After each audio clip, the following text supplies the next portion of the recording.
This freezing rain accumulating over the course of the last couple of hours. When you look out at the street, it looks like it is wet, but of course we know that is black ice. We've seen cars, just a few of them, coming up and down the street and having some difficulty staying straight and being able to stop on time. Also, another thing I want to show you, just a couple hours ago I filled a water bottle here with water and left it outside, and in just a couple of hours this water bottle has frozen. This is completely solid ice. There's also, as you can see, ice accumulating on surfaces around us here. Again, that is what people are having to maneuver when they get on the road here. We're expecting this to continue to accumulate at a fast pace throughout the evening. Reporting in Asheville, I'm Nate Stanley. All right, folks, and we want to give you a view here. Where's this again, James? Remind me. This is Dallas, Texas. Dallas, Texas. Look at this. You could think this could be anywhere else in the Midwest, but this is Dallas, Texas. The roadway is not looking very good there. They had a ton more snow and freezing rain and some ice all mixed together, as you can see. So, man, a lot of Dallas stranded right now. I've been seeing some social media posts where they've got humongous work to do, a ton of work to do ahead of them to try and clear these roads. I'm not sure they're going to be going anywhere for a couple of days there in Texas. Obviously, they warm up a little bit faster than us here in Charlotte. But again, thinking about the the southeastern states and all of the Americans that have been through, right, the power outages, all of these conditions that have been changing over the last 12 hours again. So we'll have more for you here on WCNC Plus inside the Impact Studio after this 2-minute break.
All right, folks, just like that, we are back here on WCNC Plus. We have Becca and Brittany standing by.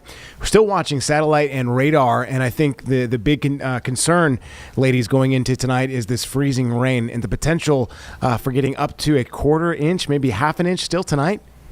Yeah, that was a big issue last night, Colin. So we started with freezing rain and drizzle while Becca and thankfully Chris were asleep. Brad and I were tracking it. Well, then we got the sleet and snow on top, and then now we're expecting more ice. So we're getting a lot of questions still. I think probably people wondering about whether or not we still expect it to get bad, all that stuff. But some of the questions are just about general meteorology. So we're just going to chat a little bit and answer some of these. I want to ask Becca this first one because this is a very good question. I feel like we're seeing this right now, but can snow and ice make it colder outside? Yes, it can make the ground temperatures colder. So a lot of times when you see temperatures in the 20s and 30s, it kind of holds on to that snow and ice pack just due to the colder temperatures and the way we've got infrared radiation going up at night. So it does tend to keep temperatures cooler. Yeah, the way that I always think about it is how we talk about how sun doesn't actually heat like the air, right? It heats the ground and then it's like radiated back. It's kind of the same thing. It's like, well, especially in a day like today where we have no sun. But essentially, we're getting all of our cold really from the temperatures that already exist and from all of that extra snow cover. So even as it melts, it can make it even colder because it will release it. This is a great question. When do we expect the power outages to be the worst?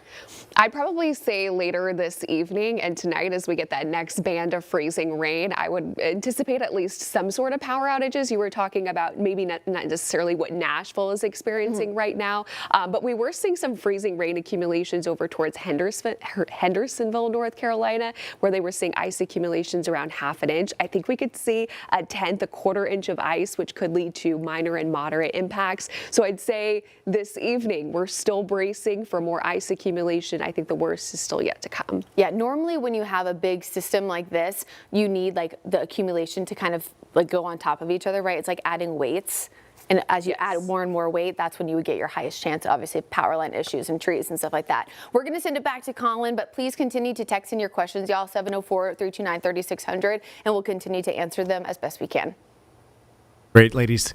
Appreciate your time so much. Yes, keep those questions coming in. Let's go up to Jesse Pierre, who is in Concord for us in North Charlotte. And obviously, the conditions have been a little bit more changeable up north there. But obviously, we are waiting for this freezing rain. You just heard Becca and Brittany kind of talking about it.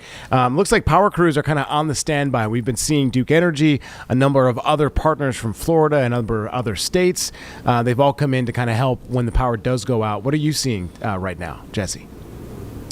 That's exactly what we are seeing. You know, we're here where there are several power crew stations that are stationed here and ready to respond if there is an outage. Now, at last check in Cabarrus County, there are no widespread outages, and there's also no major roadways that are closed at this moment, which is all good news, right?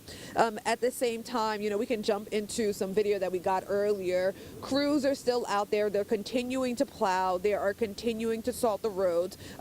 Drivers are still encouraged to kind of remain off the roads, and if you have unless there's some necessary travel, you want to stay home, stay warm, stay safe if possible. The weather is also impacting Cabarrus County schools, so that those schools will be closed in Cabarrus County tomorrow. Now, if you do need a warm and safe place to go, there is an emergency shelter that is open on this is happening at Concord Active Living Center on Corbin Avenue Southeast. You just want to make sure to bring a cell phone charger, any necessary medication, and really only essential personal items to bring with you. There's also an active hotline for residents that can call. There are recorded messages that will give updates on shelters and other storm related matters. Back out here live again, you have power crews stationed really in a lot of different areas throughout the county, just ready to respond. The biggest concern were really those icy conditions,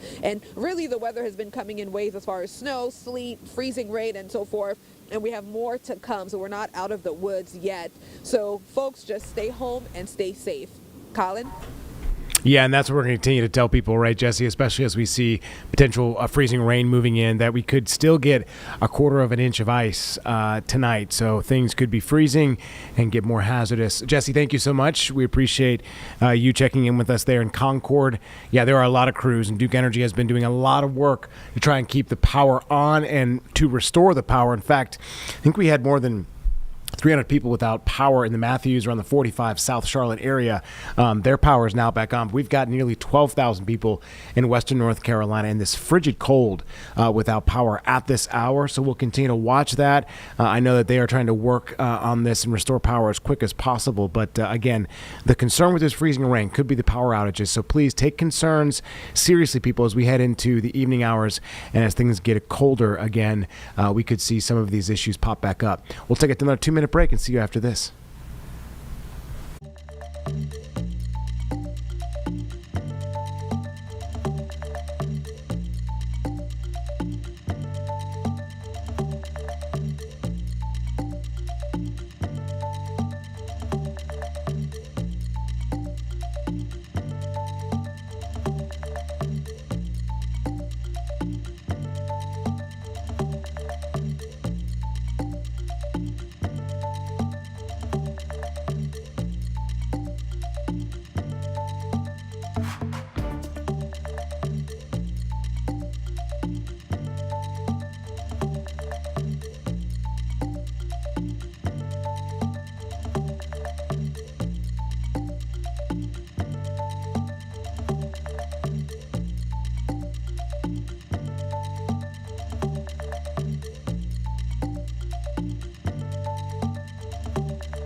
Thanks for coming back inside the Impact Studio. I am Colin Mayfield. We have Siobhan Riley, who's on the ground in Northeast Charlotte for us. Siobhan, I've been watching the reports and seeing that the conditions obviously have been changing. Right now, waiting for more freezing rain to hit. But obviously, everyone's going to need an ice scraper, right? Seems like you have one. What should folks do if they're headed to the cars today? Yeah, you definitely need to have this ice scraper, and just to show you how bad the conditions are, this is the windshield. You can see it is very hard. This is just straight ice, so you need to be sure that you are careful out there on the roads. And here at the Hilton Garden Inn, this is what the parking lot looks like. You will see this and think, oh, this is snow. No, this is ice. You need to be very careful. Just to show you, here's someone's car. You can see this ice right here on their car. So again, very serious conditions out here. You need to make sure that if you don't need to be out on these roads, you need to make sure that you stay at home, because these conditions are nothing to play with. But make sure if you do have to get out that you have your ice scraper and your other essential items that you need. Colin? It's a great point, and I'm sure people will be doing that as we head into the evening hours. Obviously, you can put your windshield wipers up. That way it helps them not get clogged with any ice that we may see. I can't believe this man is still doing hits for us, who's been up, man, since the crack of dawn. Richard Devane, who's been in Boone and up in the high country for us. Richard, the conditions there seem to be better. I can see the roadways behind you look to be puddles, which is good. Obviously telling folks still stay at home if you can, but waiting on some freezing rain to move in now. Yeah, that is the concern, Colin. Good afternoon to you. Basically, we're standing right here, Blowing Rock Road. We were on 105 a little bit ago, and that road is a lot worse condition than this. It was more slushy. This is more just water, as you can see cars moving down. Now, just spoke with emergency management. They say they're very happy about the way things have gone so far. No major weather-related issues, no major issues of any kind. They say their work crews have been out. As you see another truck coming by. We've seen trucks up and down this street. Now they say today is Sunday, so a lot of folks have stayed home. A lot of businesses like this coffee shop that we're parked in front of have closed for the day. The Walmart just up the street also closed for the day. That has kept a lot of people home. They've heeded the advice of officials and stayed home today. Now, the thing that people are concerned about, later today as the temperatures drop, later into the evening hours, the grounds may ice up. That's why these work crews we've seen them constantly up and down the roads, because they say they want to remove as much accumulation as possible, because when those temperatures drop, any water that's out will turn to ice. So far, the situation is good. They say they're concerned about when the temperatures drop, what the morning commute will be like, and what folks will have to face. But so far, things are looking good. One other thing, they're also paying attention to ice accumulation on those power lines. Very few reports of any power outages. They say they hope to keep it that way. We do as well, you know. We do as well. So far, that's how it's looking. Yes, absolutely we do. I mean, we were just saying a little bit earlier, Richard, that, you know, folks were kind of griping about we didn't get exactly what we saw, which is a good thing because we still could get that freezing rain. Yeah. But obviously, NCDOT and SCDOT crews have been out so much over the last 12 hours. So we appreciate their work. Appreciate your work as well, Richard. Get inside. Get something warm, my friend. You deserve it. Of course, we'll keep it locked here on WCNC Plus for you. Before we go, though, we're going to head to Asheville real quick because we know they are dealing with some conditions. I have a friend who's out there right now, a buddy of mine who's kind of hunkering down. They got a little bit more snow than we did, but let's see some of the conditions there on the ground as we're speaking tonight. Here in downtown Asheville, we have seen this freezing rain accumulating over the course of the last couple of hours.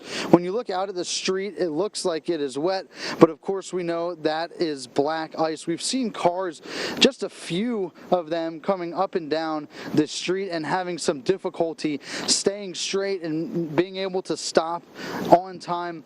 Also, another thing I want to show you, just a couple hours ago, I filled a water bottle here with water and left it outside, and in just a couple of hours this water bottle has frozen. This is completely solid ice. There's also, as you can see, ice accumulating on surfaces around us here. Again, that is what people are having to maneuver when they get on the road here. We're expecting this to continue to accumulate at a fast pace throughout the evening. Reporting in Asheville, I'm Nate Stanley. All right, folks, and we want to give you a view here. Where's this again, James? Remind me. This is Dallas, Texas. Dallas, Texas. Look at this. You could think this could be anywhere else in the Midwest, but this is Dallas, Texas. The roadway is not looking very good there. They had a ton more snow and freezing rain and some ice all mixed together, as you can see. So, man, a lot of Dallas stranded right now. I've been seeing some social media posts where they've got humongous work to do, a ton of work to do ahead of them to try and clear these roads. I'm not sure they're going to be going anywhere for a couple of days there in Texas. Obviously, they warm up a little bit faster than us here in Charlotte. But again, thinking about the southeastern states and all of the Americans that have been through, right, the power outage.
everyone, I'm meteorologist Brittany Van Voorhees with WCNC Charlotte with another quick update on what's happening outside right now. Here's a live picture from I-85 south, of course, and northbound. This is near mile marker 29 near Salem-Burleson Road. So this is really as you're transitioning from Mecklenburg County into Gaston County. Remember, the ramp to get off of 485 is there. I'm very honestly encouraged by this view. You can see not many people out on the roadways, people using very, very slow speeds. So this is positive news for a meteorologist who has been encouraging folks to stay off the roads if at all possible. Over the last few days, we are seeing a lot more views like this right now across most of the area. 2:30 at this time, lots of cloud cover, temperatures right now in the lower 20s. Now, as we look ahead, we are going to be tracking more areas of freezing rain heading into this afternoon. Here's a look at downtown Monroe. What I do want folks to know is that last night we had freezing rain and freezing drizzle. Whether you were up or not, that doesn't mean it didn't happen. Then we had sleet and snow packaged on top of that. In fact, last night, even going home, slipping and sliding. I had some reports from some of my friends who are firefighters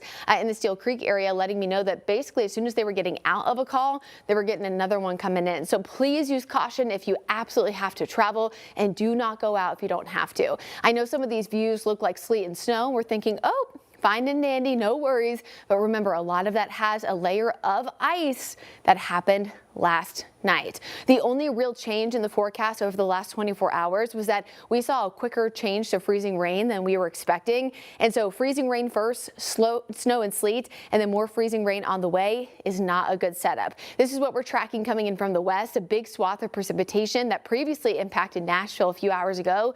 Friends and family, Becca and I both have them in the Nashville area. They are out of power right now. The time frame we're looking at this arrival is between 4 and 8 p.m. This would, folks, be more freezing rain on top of the mess we have already seen, which means a thick layer of ice. We'll have more updates here at the top of the every half hour and hour right here on WCNC Charlotte. And don't forget, we're always streaming on WCNC Plus.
Well, Monroe has not changed in Union County much, but like much of the rest of us here, waiting and watching for this freezing rain, which still could impact us. And obviously that's why Miles Harris is still standing by and live for us in Monroe. Miles, as we've been saying, we'll wait for this freezing rain, which really could change conditions. However, road crews have done an amazing job in this lull to try and sweep off everything that they can. Yeah, you're absolutely right there, Colin. Now, we already have seen a bit of changes, especially as we were kind of getting into our coverage last night, where last night we were seeing a bunch of the dry, cold, windy conditions, but now we add that layer of snow. And so what's so interesting about the snow that we are seeing out here in Monroe is, so in the last hour around 1:30, we showed you just having the sidewalk here, how dense it was to try to scrape, dig through the sidewalk here. But even with just within the last hour right now, guys, it is getting a lot more slick out on this sidewalk here. And you mentioned it when it comes to crews out here treating the roads even the days before leading up to this weekend and into today. Take a look here as you can see the update and the status of the roadways. Things looking a lot more, I wouldn't say safe, but just a lot more easier to move through right now. We have seen a bunch of salt trucks, a lot of plow trucks out here trying to brush that snow off the roads. They've been out here constantly salting the roads. And we've also seen a number of people out here just being on the roads. Now, what's also interesting about that is we are out here in a very interesting road here, West Roosevelt Boulevard, a pretty popular old area out here in Monroe. And things around here, businesses-wise, have all been closed. Restaurants, gas stations, CVS's, for example, all decided to close their doors early in preparations for what could come. Like you mentioned, Colin, with the icy, wintry mix in Union County and parts of this area as well. Now, we have been reaching out to the county officials and anybody within the city as well of Monroe on the updates. So far, they have not dealt with any power outages. We reached out to the emergency services here in Union County. They have not faced any influx of 911 calls when it comes to the weather, and they haven't reported or had any reports of any injuries when it comes to crashes, major crashes on the roadways as well. But they are still advising people to try to stay off the roads if they can, especially as you mentioned that more of this weather could come our way, especially in this area. Now, one addition and change that we have seen here in the last couple of hours, again, Union County Public Schools, they announced that they are closing schools tomorrow, and that also includes any of those after-school activities and even any of those athletic events and activities as well. Now, we do, and we mentioned this last night, we will emphasize that we know that Monroe Middle School, that is now open as a shelter for people that don't have anywhere to go when they want to stay warm, even if they do lose power. And they do stress and mention to people, if you do go to Monroe Middle School and use that as a shelter, be prepared to be there for a couple of days as we still brace and wait to see what is to come with more of this winter weather that we are kind of already starting to see right now, Colin. No doubt, Miles. Great point. We know Cabarrus County, CMS, Union County. There are a number of others. I know Gaston County may be looking at this as well. And we'll put all of those counties and all of the school districts that are going to be impacted on our website, WCNC.com, and through our mobile app as well. Appreciate Miles. And speaking of power outages, there's actually about 176 people out in the White Oaks area, which is about southwestern part of Monroe, where there's people without power. So I'm sure Duke Energy is headed out there because this has already been reported. This seems to be a storm damage cause, and it was first reported around 1:01. There's no estimation for time of restoration for folks that are out there. I'm sorry. I know it's cold. Please hang on, though. We know Duke Energy is working the hardest that they can. Anna King is in Rock Hill. South Carolina crews and SCDOT have been doing a lot of work also. I rode behind not only a plow, but another big truck putting down salt and brine as well. Have you been seeing the same, Anna, at all out there?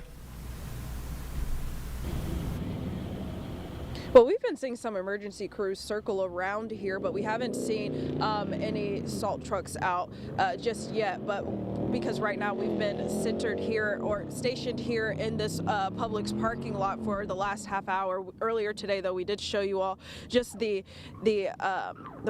conditions here out here.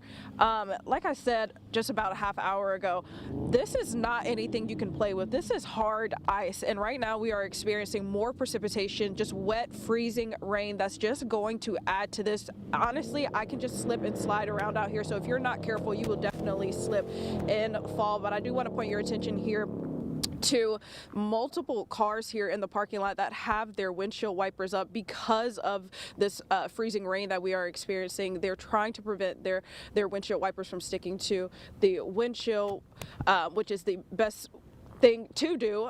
So yeah, Again, Publix here is open until around 4 p.m. This is one of the later stores that we've seen so far. We did stop by Walmart. They closed their doors at 12 p.m. So a lot of people are out on the roads right now, which is not what officials are encouraging. Right now, they are encouraging you to stay off the roads. If you look here, you can see evidence of cars that have been swerving through this parking lot, just trying to get here or leave. We actually saw a truck swerve not too long ago. So just being careful, slowing down as you're trying to get around, and staying home. If you do not have to be out, do not come out is what officials are encouraging right now. Totally makes sense. And I'm sure that will continue to be the case with their advice. Anna, thank you so much. Continuing to watch those conditions in South Carolina for us. Becca and Brittany have been taking questions pretty much all day, even since yesterday. And I know there have been a lot of great questions. One of the big questions that I've been asked, people have been texting me about is, hey, this storm didn't necessarily look the way it was supposed to, right? And the way that it was forecasted. But I still think, as you guys have been saying, we could have some greater impacts if we do get this freezing rain that could bring us a quarter inch, if not more, in a short amount of time. And that could really be devastating for us, right, Becca and Brittany? Yes, and I'll go ahead and start. We did have winter weather early this morning. It was something that Chris Mulcahy and I were tag teaming. We had a combo of freezing drizzle, light areas of freezing rain, and of course that sleet combo as well. So the roads became quickly hazardous. We had a couple of crashes that we were monitoring, but nothing major at this point. In terms of power outages, Mecklenburg County has actually been doing pretty well, and that continues across our area going up towards Ashe, Watauga, and Avery counties. But we're not done with the system yet. It's something that we've been kind of emphasizing with every forecast that we've been saying all morning long, that you just have to wait over the next couple of hours. We've got a ton of moisture right now between Tennessee and Georgia. That will only continue to make its way between South Carolina and North Carolina as well. Yeah, and think about the forecast the last few days. I mean, we've been honing in on the fact that Sunday was going to be the worst day. We were expecting things to start yesterday, which they did, a little bit later than expected and not as dramatic. But also, if you were with us, with Chris and Becca this morning, or with Brad and myself yesterday, we were expecting sleet first, right? And then a transition to freezing rain actually around 2 a.m. Well, it pretty much started as freezing rain and drizzle. So we already saw coated roads and coated cars. I myself slipped a little bit on some of the bridges that we have by the station heading home last night, even though I live very close to the station. So it's not normally such like a long drive home. And so it's just a reminder that you have to be extra careful. I was extra careful, thankfully good to go. But again, if you're not emergency services, if you're not an essential worker, I almost think of it a little bit like with a hurricane. You don't want to drive and be out on the roads unless you absolutely have to, because it's necessary or there was like some kind of emergency situation. So we have a little bit of freezing rain, sleet and snow that Becca and Chris were tracking this morning, and then now more freezing rain, like a little ice sandwich. So it's not going to be great. I do think that we'll still see a decent chance for power outages, but it is the ice on top and bottom part that does make me more concerned about the roads. Yes, absolutely. And that's why we're a little bit worried about those power outage risks as we go later in this evening. So one of those questions that we were getting, when will we know that we are out of the storm and have avoided what happened in Nashville with the outages? And that is from Chelsea and Josh. I can answer this very quickly because meteorologists Brittany Van Voorhees and Brad Panovich are going to be tracking the system all evening long, so you can live stream to know when your county is out of the system. But one thing to also note is we could see lingering impacts in terms of, we've got breezy conditions, cold conditions coming for Monday. So if we still have that ice on those power lines, that's when we could potentially see some what's called galloping or some swaying with the power lines. And we could have some outages lingering there as well. Yeah, it's like with this next round that's coming between about 4 and 8, like the stuff that's been impacting Nashville. Becca's brother lives there. He's without power. One of my best friends does. So we know that the impacts can be pretty crazy. I'd say that first round of the chance for power outages is probably between that 4 and 8 p.m. time frame, which we know some people have already lost power, but it's been on a much smaller scale. And then it's into tomorrow morning when we start to see the wind gusts between about 25 and 30 miles an hour, and then all of the cold air. Also keep in mind the fact that we're not going to see a lot of melting on the roads because tomorrow's temperatures, highs are still going to be in the 30s. Well, that goes for anything that's on the power lines too and on your trees. You might get a little bit of melting and refreezing on those too. So that could also just create like an additional kind of like extra weight that's added. Another good question that somebody had, which I myself was in this predicament too, not being able to park my car undercover last night. But the question was, what can I do on my car Oh no, looks like a new potential crash involving a semi. I mean, I don't want to assume, but it looks like maybe there could have been some kind of fire issue because that looks burned on the yes, fire side. issues. It looks like it started to slide a little bit, but yes, what you just said right there is probably what happened. Say it again, James. Sorry. James, do you? Okay, the US 74, so Independence Boulevard bypass approaching Wingate. So it is over toward the eastern side of the area. I mean, hopefully everybody's okay. We, of course, will keep you updated. But so, yes, trying to avoid a situation like this and stay off the roadways if you can would be great. And again, I said if you have to travel, if it's necessary, I suggested to some of the people that we knew that were leaving the station last night, Becca, who had to travel and had to go home, to also take, when I say back roads, I don't necessarily mean like out. Like, I think where my parents live in Central Florida, which is literally out in the boonies. Residential. Yes, like city streets. Because you don't want to be so far back that like nobody can find you or get to you. But highways oftentimes can be avoided because it creates a lot of chaos. We have more questions that we can take later on in the show, but we're going to send it back to Colin for now. All right, Becca and Brittany, we got Bria Smith, who is in Gastonia right now in Gaston County. There's a tow truck behind you, and we've been hearing from folks that if they had to strand, their vehicle on the side of the road more than 24 hours, it was going to be towed. Not sure if that was the case behind you, but bring us up to speed here, Bria. Yeah, Colin, well, exactly. I mean, you can't ignore the tow truck here. This vehicle that we told you about earlier, they were just driving 30 miles an hour, trying to go as slow as possible, lost control of the vehicle, and obviously you can see the damage it has done. There is in the windshield, I'm not sure if you can take a closer look there, but there's a deployed airbag, and obviously they're just having to take this car away. We're not even exactly sure just at the moment if they were just traveling through or if they were staying, in the area. But this is an example why county officials that I spoke with earlier say it's important to know who to call in case of an emergency, an accident like this one, or if you just have some questions. Now, county officials say they cannot answer questions about road conditions or whether it's safe to travel. They tell me they're referring people to the NCDOT, local law enforcement, or other officials for updates. Now, they're unable to also give information on plowing schedules or when the roads will be clear. I say you can follow city and county officials' social media pages, as well as the county emergency management for weather-related questions. If you're in an emergency like a life-threatening injury, a fire, a serious injury, or medical emergency, or in this case, a vehicle incident involving injuries, you'll definitely want to call 911. Now, they definitely do urge you to stay off the roads. Again, this being an example of what could happen, as many others have happened that we've gotten, information on if you don't have to be on those roads. So definitely stay at home if you don't have to be out.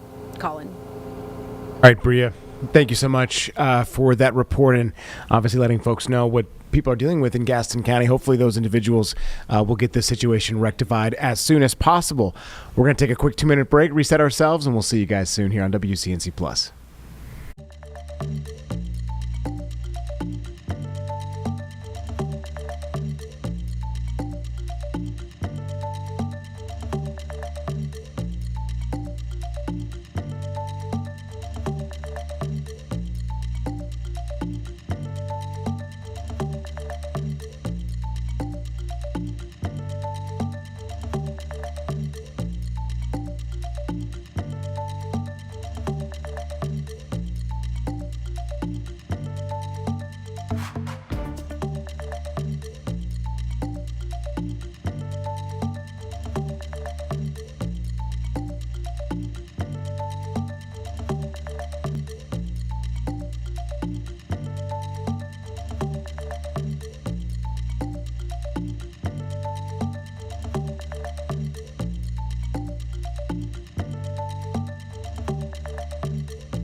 All right, folks, we are back here on WCNC Plus. As the conditions are getting a little bit more slick and we head more into the mid-afternoon and then evening hours, things could get a little bit worse for us. Brittany Van Voorhees is watching an issue on US 74. Brittany.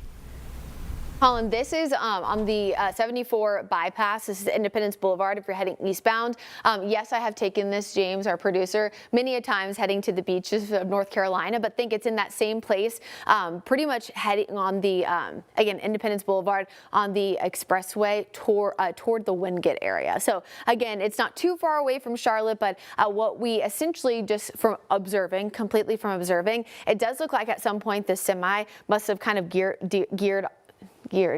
off toward the left. That's the right word I'm looking for. And looks like it must have had some kind of impact, whether it slid or actually hit the barrier here and then slid and then hit the barrier on the other side. Now there's a lot of, road grime. You can actually see that too on some of these emergency vehicles that just arrived. You can see the back of this truck is really black. So I want to assume that some of this blackness that you kind of see on the bottom side of this truck could be from just the road grime. But if you look at the back, it looks like it's pretty much black from top to bottom. So I would guess that maybe is a little bit of grime, maybe mixed with a little bit of smoke. Obviously, again, hopefully that's not the case. Hopefully everybody's okay, but this literally just happened. So we're just learning about this. It looks like another emergency vehicle coming over to help right now.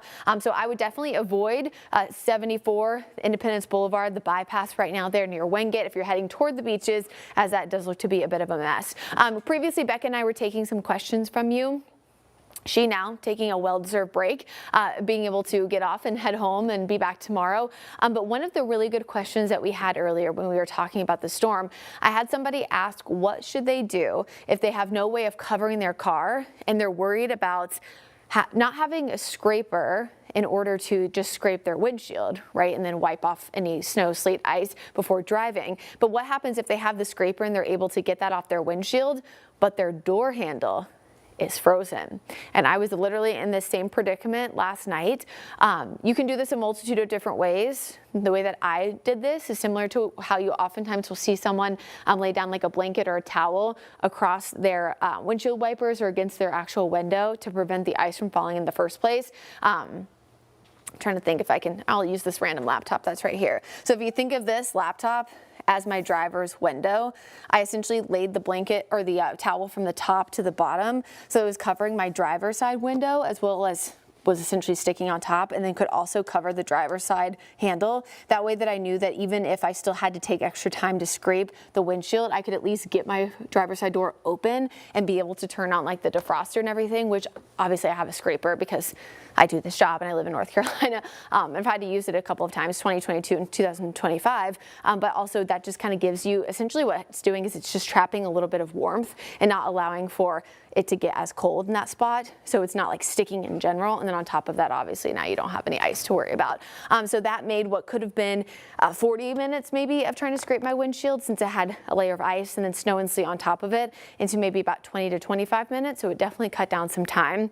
Some other questions that we're getting is like, how do we know exactly when we're out of the woods with this storm? Well, the worst of it that we're expecting, that kind of final push through the Charlotte metro area, is tonight between 4 to 8. So that would be the first threshold that I think we could see some of those more widespread power outages because of gusty winds and more ice already falling on top of what has already fallen with the last 24 hours. But you have to remember, on the backside, we are also going to be tracking really gusty winds heading into Monday afternoon. Some of the gusts that we were looking at yesterday, 25 to 30 miles an hour, which could increase the risk for power outages or prolong them.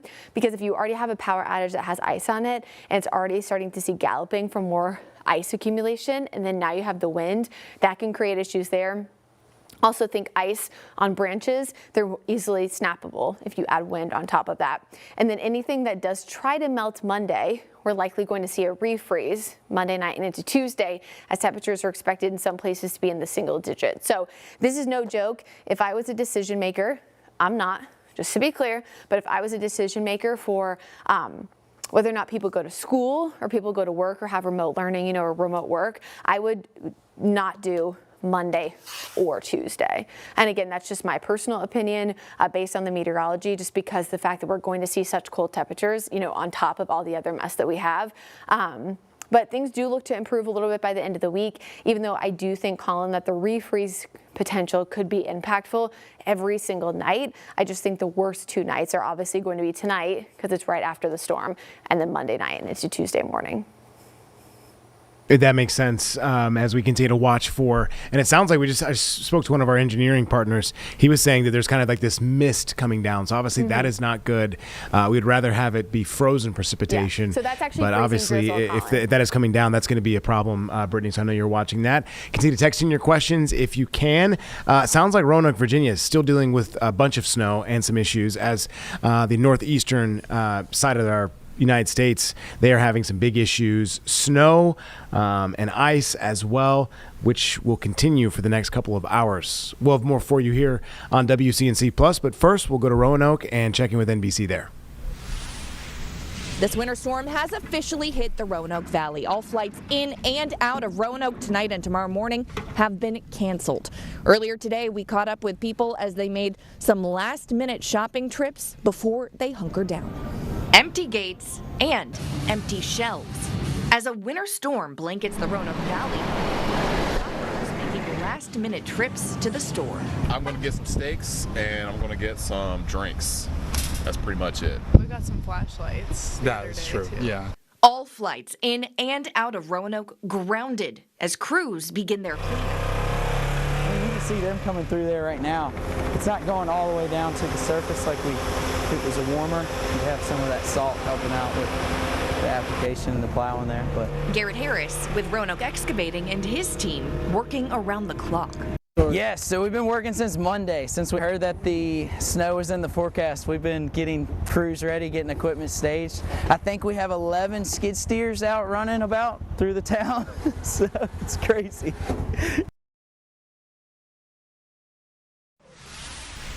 All right, folks, we're going to be back in 2 minutes here on WCNC Plus.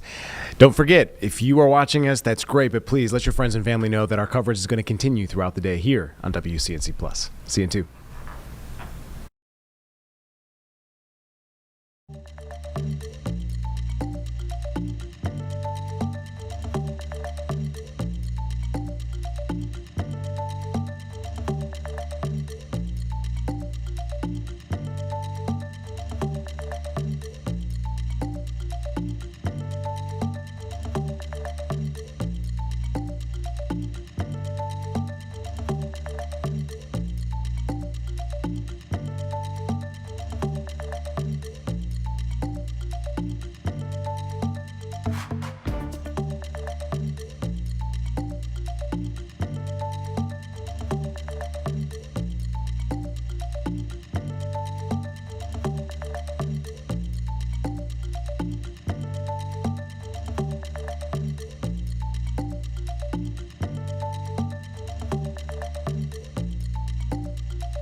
back, everyone, to WCNC Charlotte. I'm meteorologist Brittany Van Voorhees with another quick update on the winter storm. Right now, we're looking at Independence Boulevard, US 74 near Wingate. This is over on the Monroe Expressway. When you see that kind of gear off, if you're heading toward the beaches, we do have a semi that does look, this is kind of zoomed in now, like there was potentially some kind of slip situation where they might have skidded into the left side of the guardrails and then eventually skidded back into the right side. There is a lot of grime on the roads. It's very obvious here. So some of this black and kind of gray shading you see on the vehicle could be from just grime, but it actually, again, you can't see it right now because of the zoom in. It's actually black on the back of the semi all the way to the top. So that does indicate that there was a chance that there was some kind of fire situation. Our team is working hard to find more information, making sure that the people involved are okay, and we'll continue to bring you updates right here on WCNC Charlotte. But remember, we're always streaming nonstop on this ice storm. Well, we're essentially always streaming, but especially right now on WCNC Plus. So if you want to get your information from WCNC Plus instead of having to wait for our next update, then you can of course always do that. Precipitation types right now, we're starting to see another drive here of cold rain and freezing rain push into portions of the mountains here. Now notice the temperatures up in Boone and Jefferson, not necessarily as cold as what we have here in the Charlotte area. I'm getting some questions as to whether or not we're actually going to see freezing rain because all of this mess you see over to the west, some of this is green, right? Indicating that the temperatures might not be below freezing. Well, that would be great if our current temperature was 32 in Charlotte, but it's 22, which means that we have cold air locked in. No matter what happens, if rain is falling from the sky, it is going to freeze on contact. So over the next few hours, we're going to be watching another resurgence of freezing rain, meaning the light freezing rain we had last night, the snow and sleet that's on top of it, is going to get another round of about a quarter inch of ice between mainly 4 and 8 p.m. here in the Charlotte area. So please, folks, make sure you're keeping a close eye on the forecast as we go through the next few hours. We will continue to bring you updates again right here on WCNC Plus and on WCNC Charlotte. So again, keep a close eye on the forecast, folks. We're with you every step of the way. Stay safe, and we'll see you on streaming. All right, speaking of streaming, taking it back here, Vanessa Rufus in the Live Impact News studio taking over for Colin Mayfield. We just heard from meteorologist Brittany Van Voorhees. More from our meteorologist team in just a bit, but we want to check in with our field crews. We've got our Siobhan Riley standing by in northeast Charlotte right now. As we can see, looks like you've got some snow out there and potentially some other impacts. What are you seeing in your area? Yeah, we are off of West W.T. Harris Boulevard, and we are in a very busy shopping center here in Northeast Charlotte. And most of the parking lots and most businesses, they look like this. You're seeing a little bit of snow, but this right here kind of feels like it's covered with sheets of ice. So you really have to be careful if you're making any last-minute trips to the grocery store.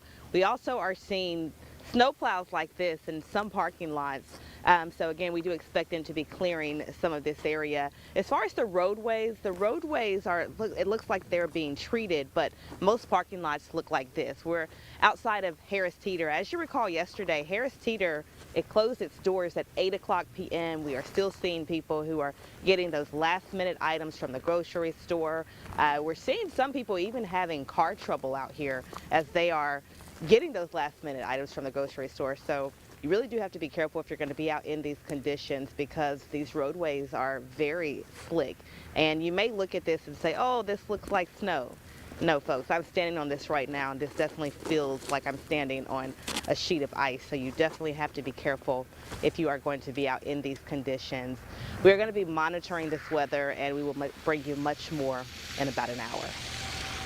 All right, Siobhan, thank you. Yeah, and great point about the slickness out on the roadways. We'll just kind of reiterate, while it does appear as many roads that are primary roads are passable at this point, definitely hearing from emergency officials and DOT crews that folks who do not have to be out there, stay inside, don't be out traveling. I know that we were actually able to walk down some of the sidewalks earlier, but with the freezing rain that's settling in, you know, that's going to turn into a sheet of ice, just as Siobhan showed us.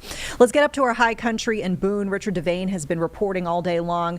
It looks pretty good behind you on one of the main roadways, and actually we saw you over at a restaurant earlier today where folks had actually turned out for some breakfast.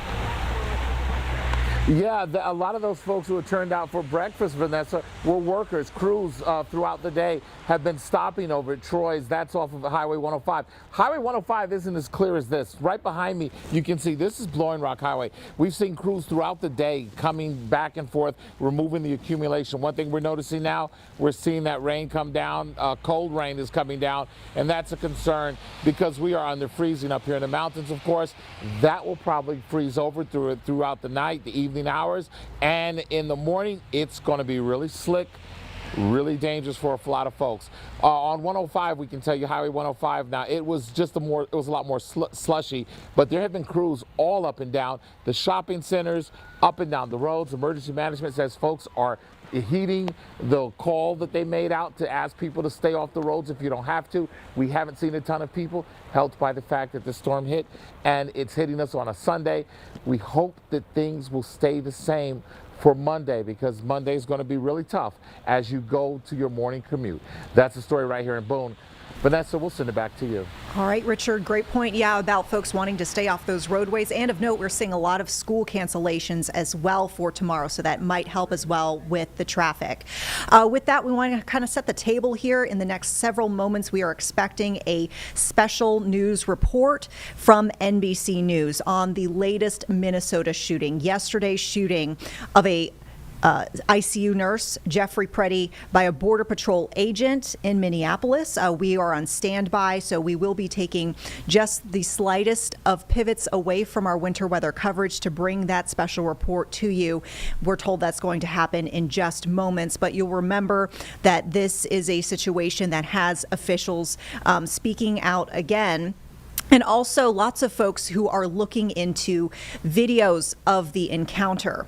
Let's join now with the special news report right now. This is an NBC News special report.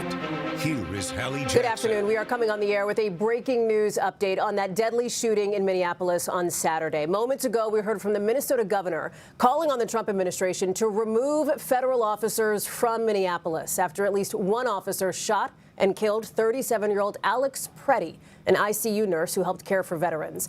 Officials say he had a gun and that he was a lawful gun owner with a permit to carry. The Trump administration insists Preddy was violently resisting arrest, with one top official saying he brandished the gun, but witness videos appear to counter that narrative. And now Governor Tim Walz calling this not a political debate, but a moral one. Listen. This is an inflection point, America. If we cannot all agree that the smearing of an American citizen and besmirching everything they stood for and asking us not to believe what we saw, I don't know what else to tell you. We have also just heard in the last few minutes from Border Patrol Chief Greg Bavino defending the actions of the federal officials on scene. Listen to that. When someone chooses to listen to a politician, a so-called journalist, a community leader that spouted that type of vilification towards law enforcement or anything else, when you choose to listen to that, that is a choice, and there are consequences and actions there also. I think we saw that yesterday, and those actions and choices can obviously have tragic consequences. I want to go to NBC's Camila Bernal, who was on the ground for us in Minneapolis. As we have seen more of these witness videos come in, Camila, we're also seeing additional protests in the city. Tell us what it's like on the ground. Yeah, Hallie, behind me is where Alex Preddy was killed, and we've seen the crowd getting larger throughout the day despite these freezing temperatures. They have made somewhat of a makeshift memorial around the area where he was shot, and people are bringing candles and flowers. I've seen people kneeling down and sobbing around that memorial. There's been some nurses that have gathered here who say they can relate to Alex Preddy and who say that he, in their opinion, was here helping that person who was shoved into the ice, that woman that you also see on the video. And so a lot of the people that I've spoken to say they can relate because they too have been trying to record interactions with federal agents. And a lot of people here saying they want federal agents out of this city. Hallie.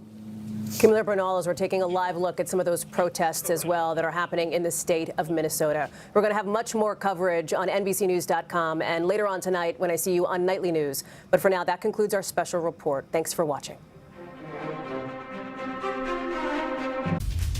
And folks, here in the Live Impact News studio, Vanessa Roof is taking things back over. We will continue to follow the very latest out of Minneapolis, as well as other parts of the country, as we've seen similarly in the wake of the fatal shooting of Nicole Good. We are seeing folks who are mobilizing and protesting in different parts of the country in the wake of Alex Preddy's shooting and killing. You're looking at live images right now from Green Bay, Wisconsin, where we're seeing some folks have turned out to demonstrate and speak. I don't know, James, if we're getting any usable audio from this feed, but if so, we can listen in.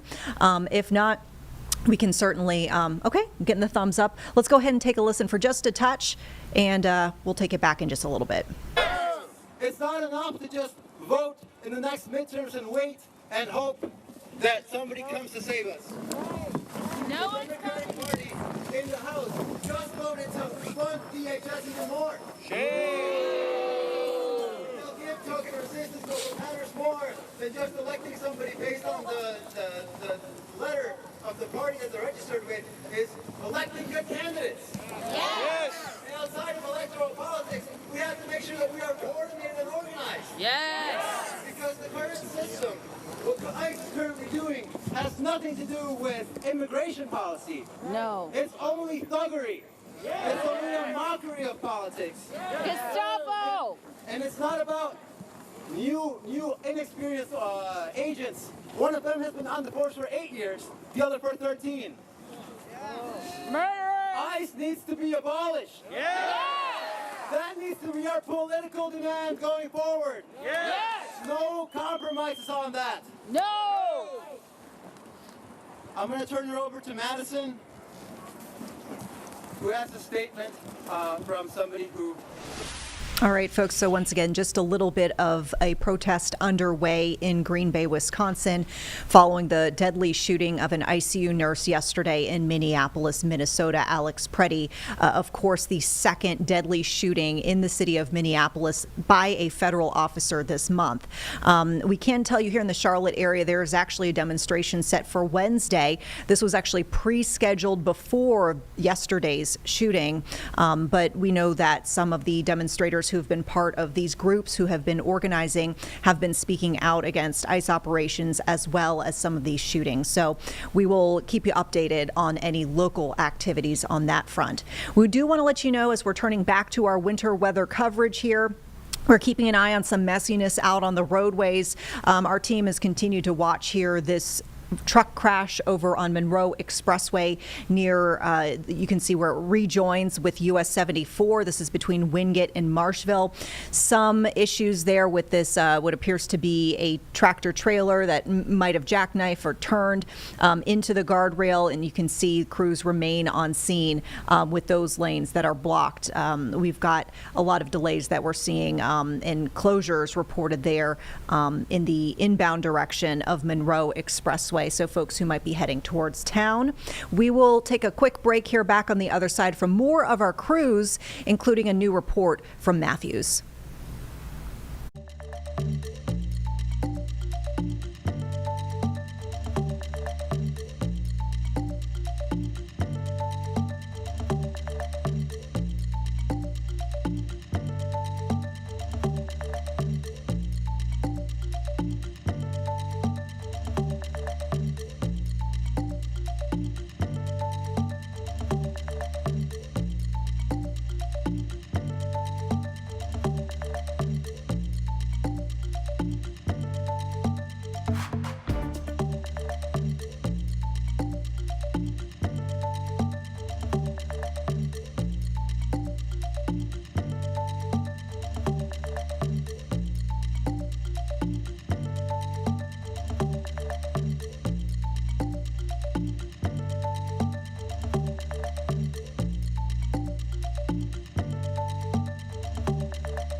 All right, folks, welcome back to Live Impact News. We continue to keep an eye on the winter weather impacts to the Charlotte area and beyond. We want to check in right now with our crew in the Matthews area. We've got our Nate Morabito standing by. Certainly looking like you're dealing with winter impacts where you are. How are the roadways looking? Hey, Vanessa. Yeah, I mean, actually, at least on Pleasant Plains Road, this is the best the road has looked all day. I'm going to see if I can flip my camera so you can see. I mean, look at that. It looks like the brine is really working, and the number of people who are still on the roads probably are helping a little bit. I do want to point out, like over in those trees, you can see on the left side of the screen there is starting to be a little bit of what looks like frost sticking to the trees. And, you know, if you look up at this lamppost, there's a couple icicles there. What I'm going to be curious about is over these next couple hours, what's going on with those power lines, right? A few minutes ago, I started feeling some what seemed like drizzle or rain. It could have been freezing rain falling, and we know that the ground and the temperature is very cold. And although the trees, for the most part, don't have any ice on them, I think the fear is that once this rain, this freezing rain starts falling, it's going to quickly grab anything it can get, and hopefully that weight won't be too strong to pull down some power lines eventually. I can tell you I've seen the Matthews Police Department come through multiple times in the last half hour or so. They tell me thus far still no major impacts here in Matthews. And NCDOT, I spoke with a short time ago too. They really say, look, if you have to go to work, we get it. But we really are urging people to stay off the roads. And I think that in some ways, the way these roads look is a bit of a disadvantage for what the rest of the forecast is showing, because people have been waiting, and we've been waiting all day. Well, is this rain going to happen, this freezing rain? And in some ways, I think there's a fear that maybe the early weather has tricked people into feeling that the threat is over, when it seems like the threat may be arriving here in the next couple hours. Early in the day here in Matthews, we had a good amount of sleet for a couple hours, but really, aside from maybe a snowflake here and there and the recent kind of drizzle, there really hasn't been much else. I do want to walk up to 485 here just to give you an idea, because traffic has been pretty steady throughout the day here in Matthews on 45. I'm really in between the Weddington Road, that new exit the DOT opened a couple weeks ago, and John Street. So we're really close to the Union County line. I've seen a lot of trucks coming through today, but I've also seen a lot of cars, including some cars that, you know, from my eyes seem to be going a little bit fast for these weather conditions. But I think when you look at the roadways, again, people are thinking, well, the brine that was dropped last night, the plows that are coming through potentially are working, but that ground temperature is so cold. And I'm going to show you right now. I mean, people are really, I don't know if you can see that truck right there, kind of barreling through there, huh? When we're, this isn't like a normal day on I-45, but for some of these drivers, it certainly seems that way.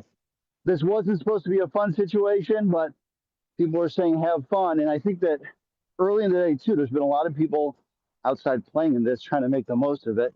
Here's a look at 45 headed to John Street. You can see that even more of a path has been made from some of the crews and from all the traffic that's been here. But you can see that one car up above, it just had its brake lights on because it was riding somebody pretty hard. That's not what crews want to see, especially over these next few hours. They really do not want people out in these roadways because, again, it's so cold. And if freezing rain is coming, that's going to ice really quickly. So we're just concerned about that even though right now things may look good, they could be a little bit deceptive, you know, in the next hour or two.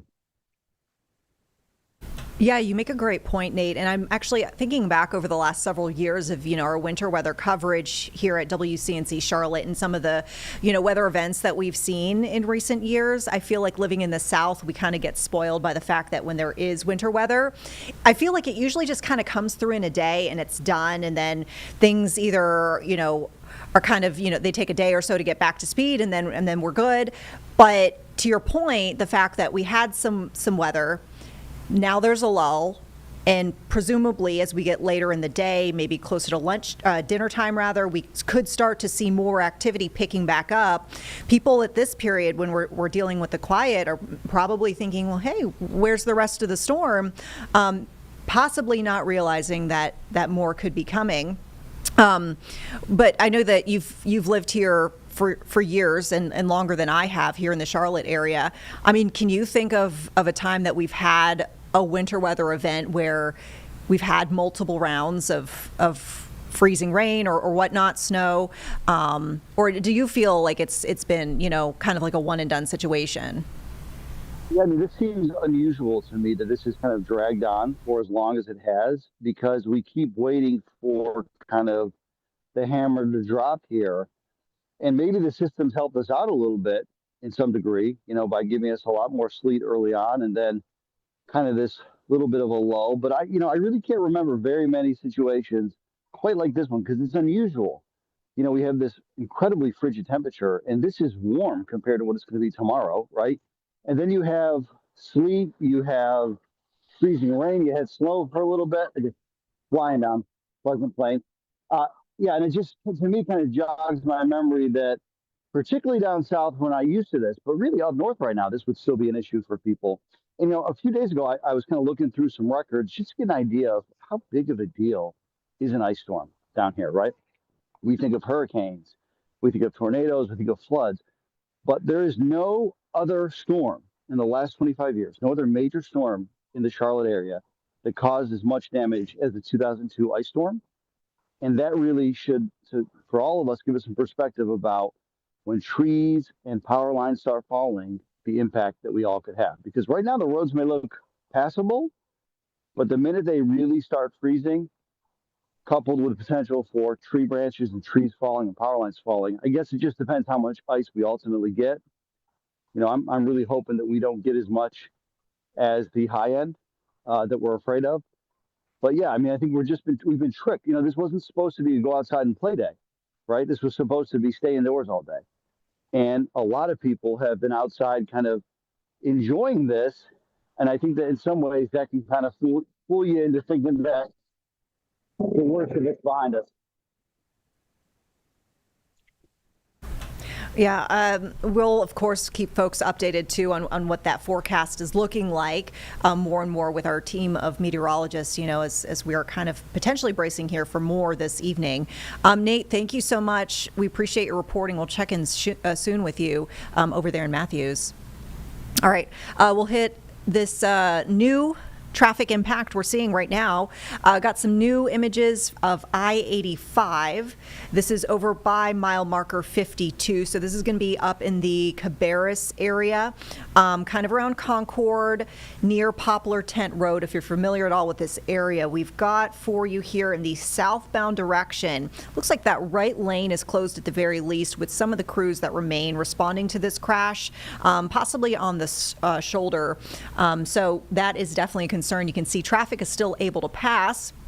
But as always with slick roadways, if you absolutely do have to drive and you are driving that way, really, really urge you to slow down. And we always talk about the move over law on a normal day with normal weather.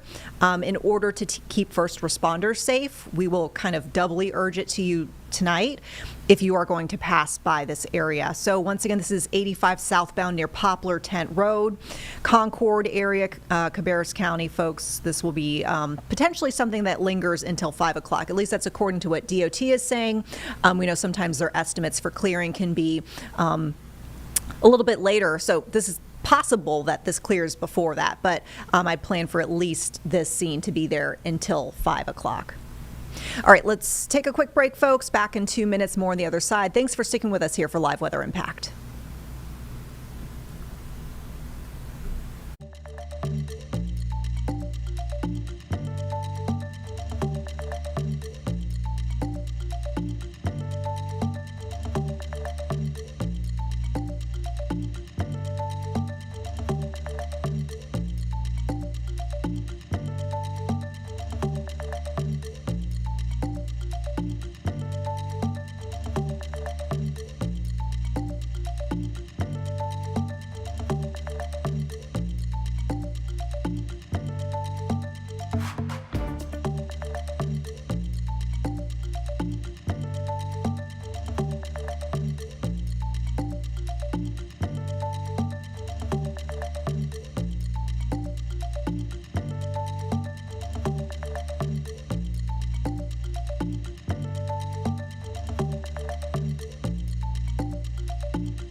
All right. Folks, thanks so much for sticking with us here on Live Weather Impact. Vanessa Rufus here.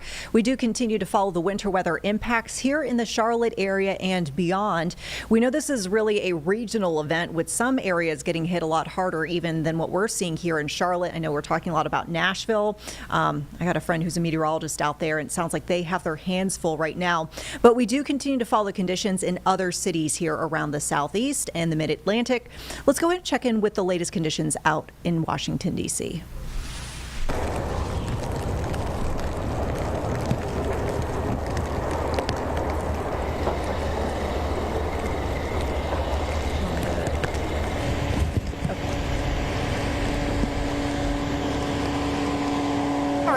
All right, folks, so you're looking at right now some of the footage that crews have shared with us from out there in D.C., and it looks like they're definitely dealing with some of the roadway conditions that we might expect. So we do urge you, if you've got friends or family out there, to let them know. Of course, they are not encouraged to go out on the roadways either.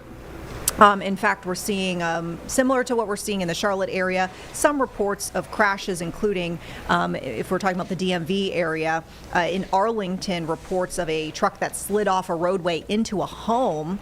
So things can get pretty serious with those slippery roadways. I know James is standing by here. You've been keeping an eye on a lot of the weather impacts as well.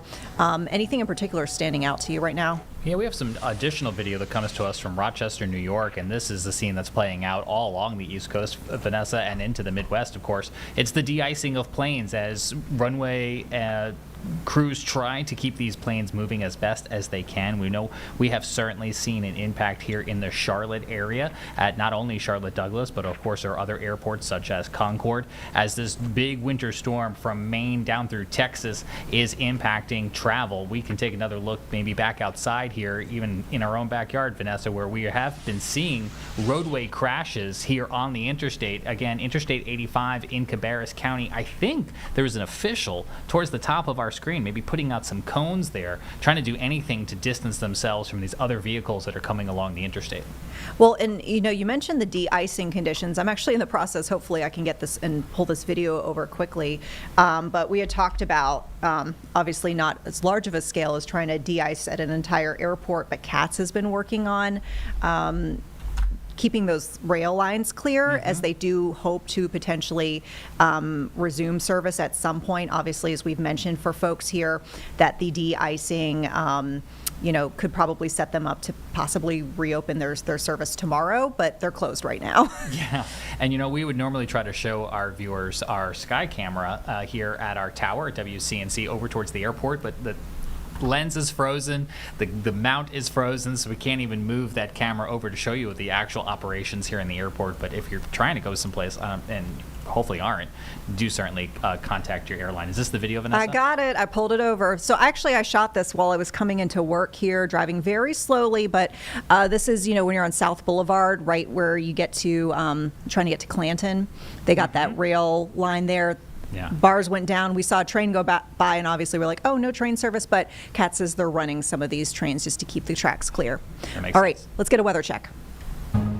Hi everyone, I'm meteorologist Brittany Van Voorhees with WCNC Charlotte with another update on the forecast. This is a live picture you can clearly see from downtown Monroe, but I wanted to give you an update on what's happening right now. If you've been watching WCNC Plus, Vanessa recently was talking to our Nate Morabito. He was out in the field and he was mentioning about how there's areas of drizzle falling from the sky, noticing a lot of dense clouds and areas of drizzle. Remember that that is the same thing as freezing rain. It's freezing drizzle because the water droplets are coming from the upper levels of the atmosphere and they're freezing on contact with the ground. Sometimes we will talk about freezing drizzle almost worse than regular freezing rain because it's much harder to see, similar to regular drizzle. And we're starting to get some reports of more of what has been described by the viewer as a solid sheet of ice. One of my very good friends, Trey Collier, who lives down in southern parts of South Park, just mentioned that essentially freezing rain last night. He had sleet this morning, and now it's more so just a solid sheet of ice because of the additional freezing drizzle accumulation that's been happening. So it's small, but it's small and steady, right? So this is going to continue over the next few hours as we continue to watch the storm system, again, pushing in from the west. We're already starting to see a few changeovers when it comes to moisture moving into the Charlotte area. Notice the mountains starting to see a mix of freezing rain and light rain. We're getting some reports of sleet and snow mixing in for those southern parts toward the foothills. But folks, by the time that this moisture gets to us, we are so bitterly cold near the ground in the lower 20s right now, a few spots in the teens, that anything that falls, even if it's rain up here, is going to stick on contact. So if you're watching this and you so far have thought that this was a forecast bust, which, we can agree to disagree. I don't agree. We had freezing rain last night, sleet and snow today, but this is the bulk of the moisture. It's coming in over the next few hours. This large swath of storm system that has already created widespread power outages in Nashville is heading our way. Arrival times between about 4 and 8 p.m. So please make sure you're keeping a close eye on the forecast. If you do not have to travel, please do not. We are watching again widespread moisture coming in over the next few hours, which is going to add more freezing rain on top of whatever you've already had at your home. Stay tuned to us here at WCNC Charlotte, and we'll be on WCNC Plus Live from now until the event is over. All right, and here on WCNC Plus, we will be taking things back over from our Weather Impact Center there in the studio, back to our live Impact News studio. Vanessa Rufus here. We continue to go with our crews who are out and about. We've got, looks like we've got Anna King now standing by. So let's go ahead and check in. Anna, where are you stationed right now, and what are you seeing in your neck of the woods?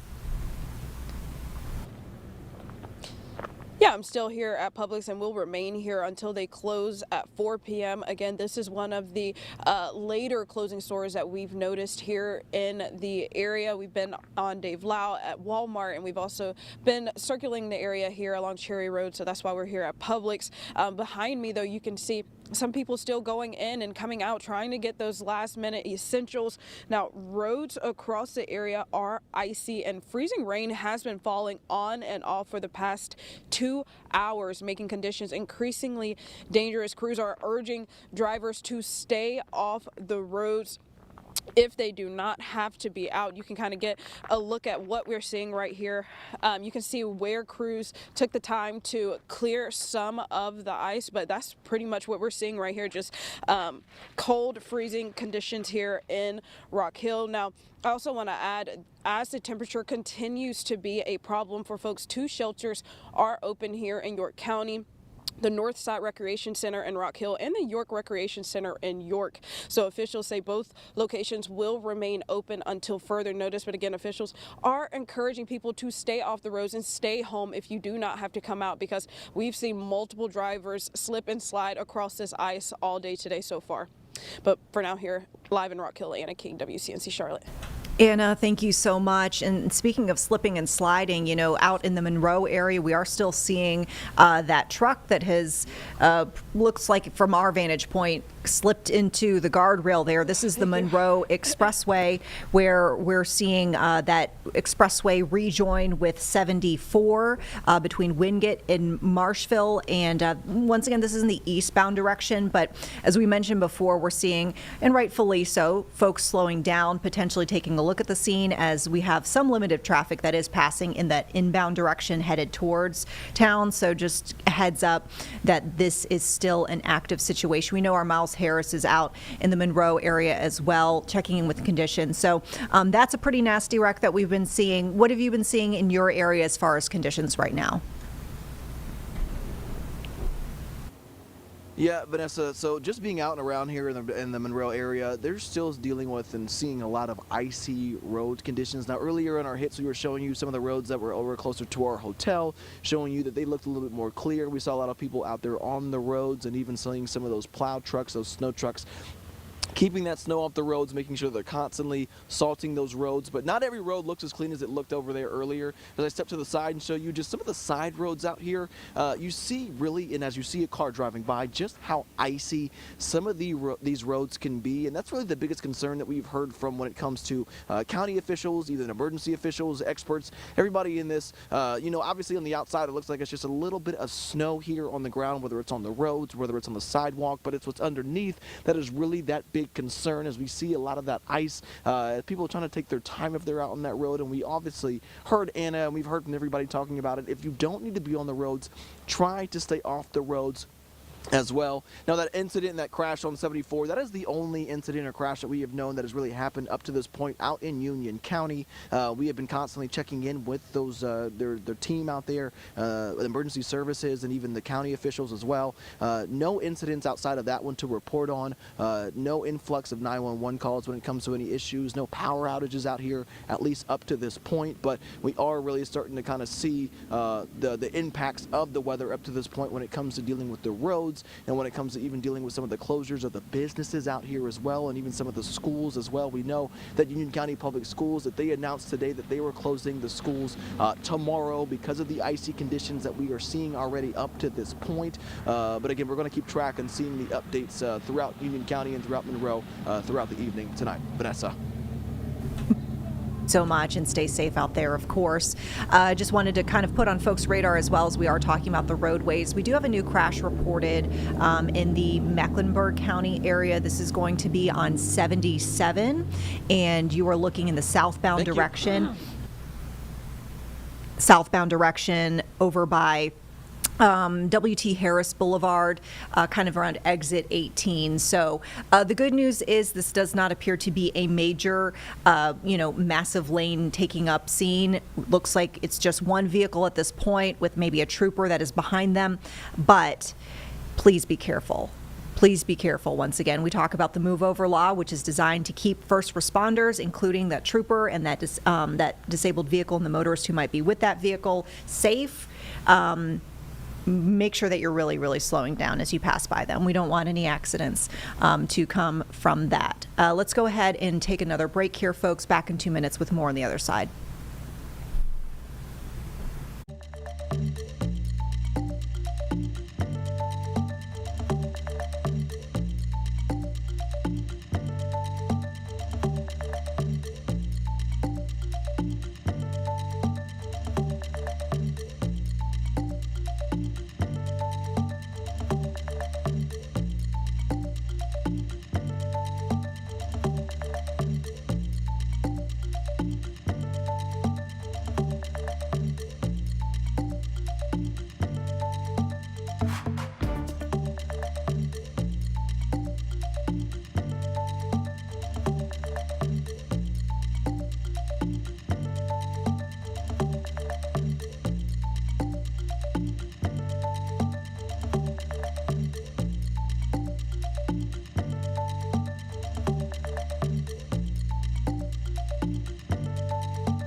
All right, folks, live impact news here, continuing to keep you updated on the winter storm impacts in the Charlotte area and in general our whole region of the Southeast, because we are seeing a lot of impacts to other states as well.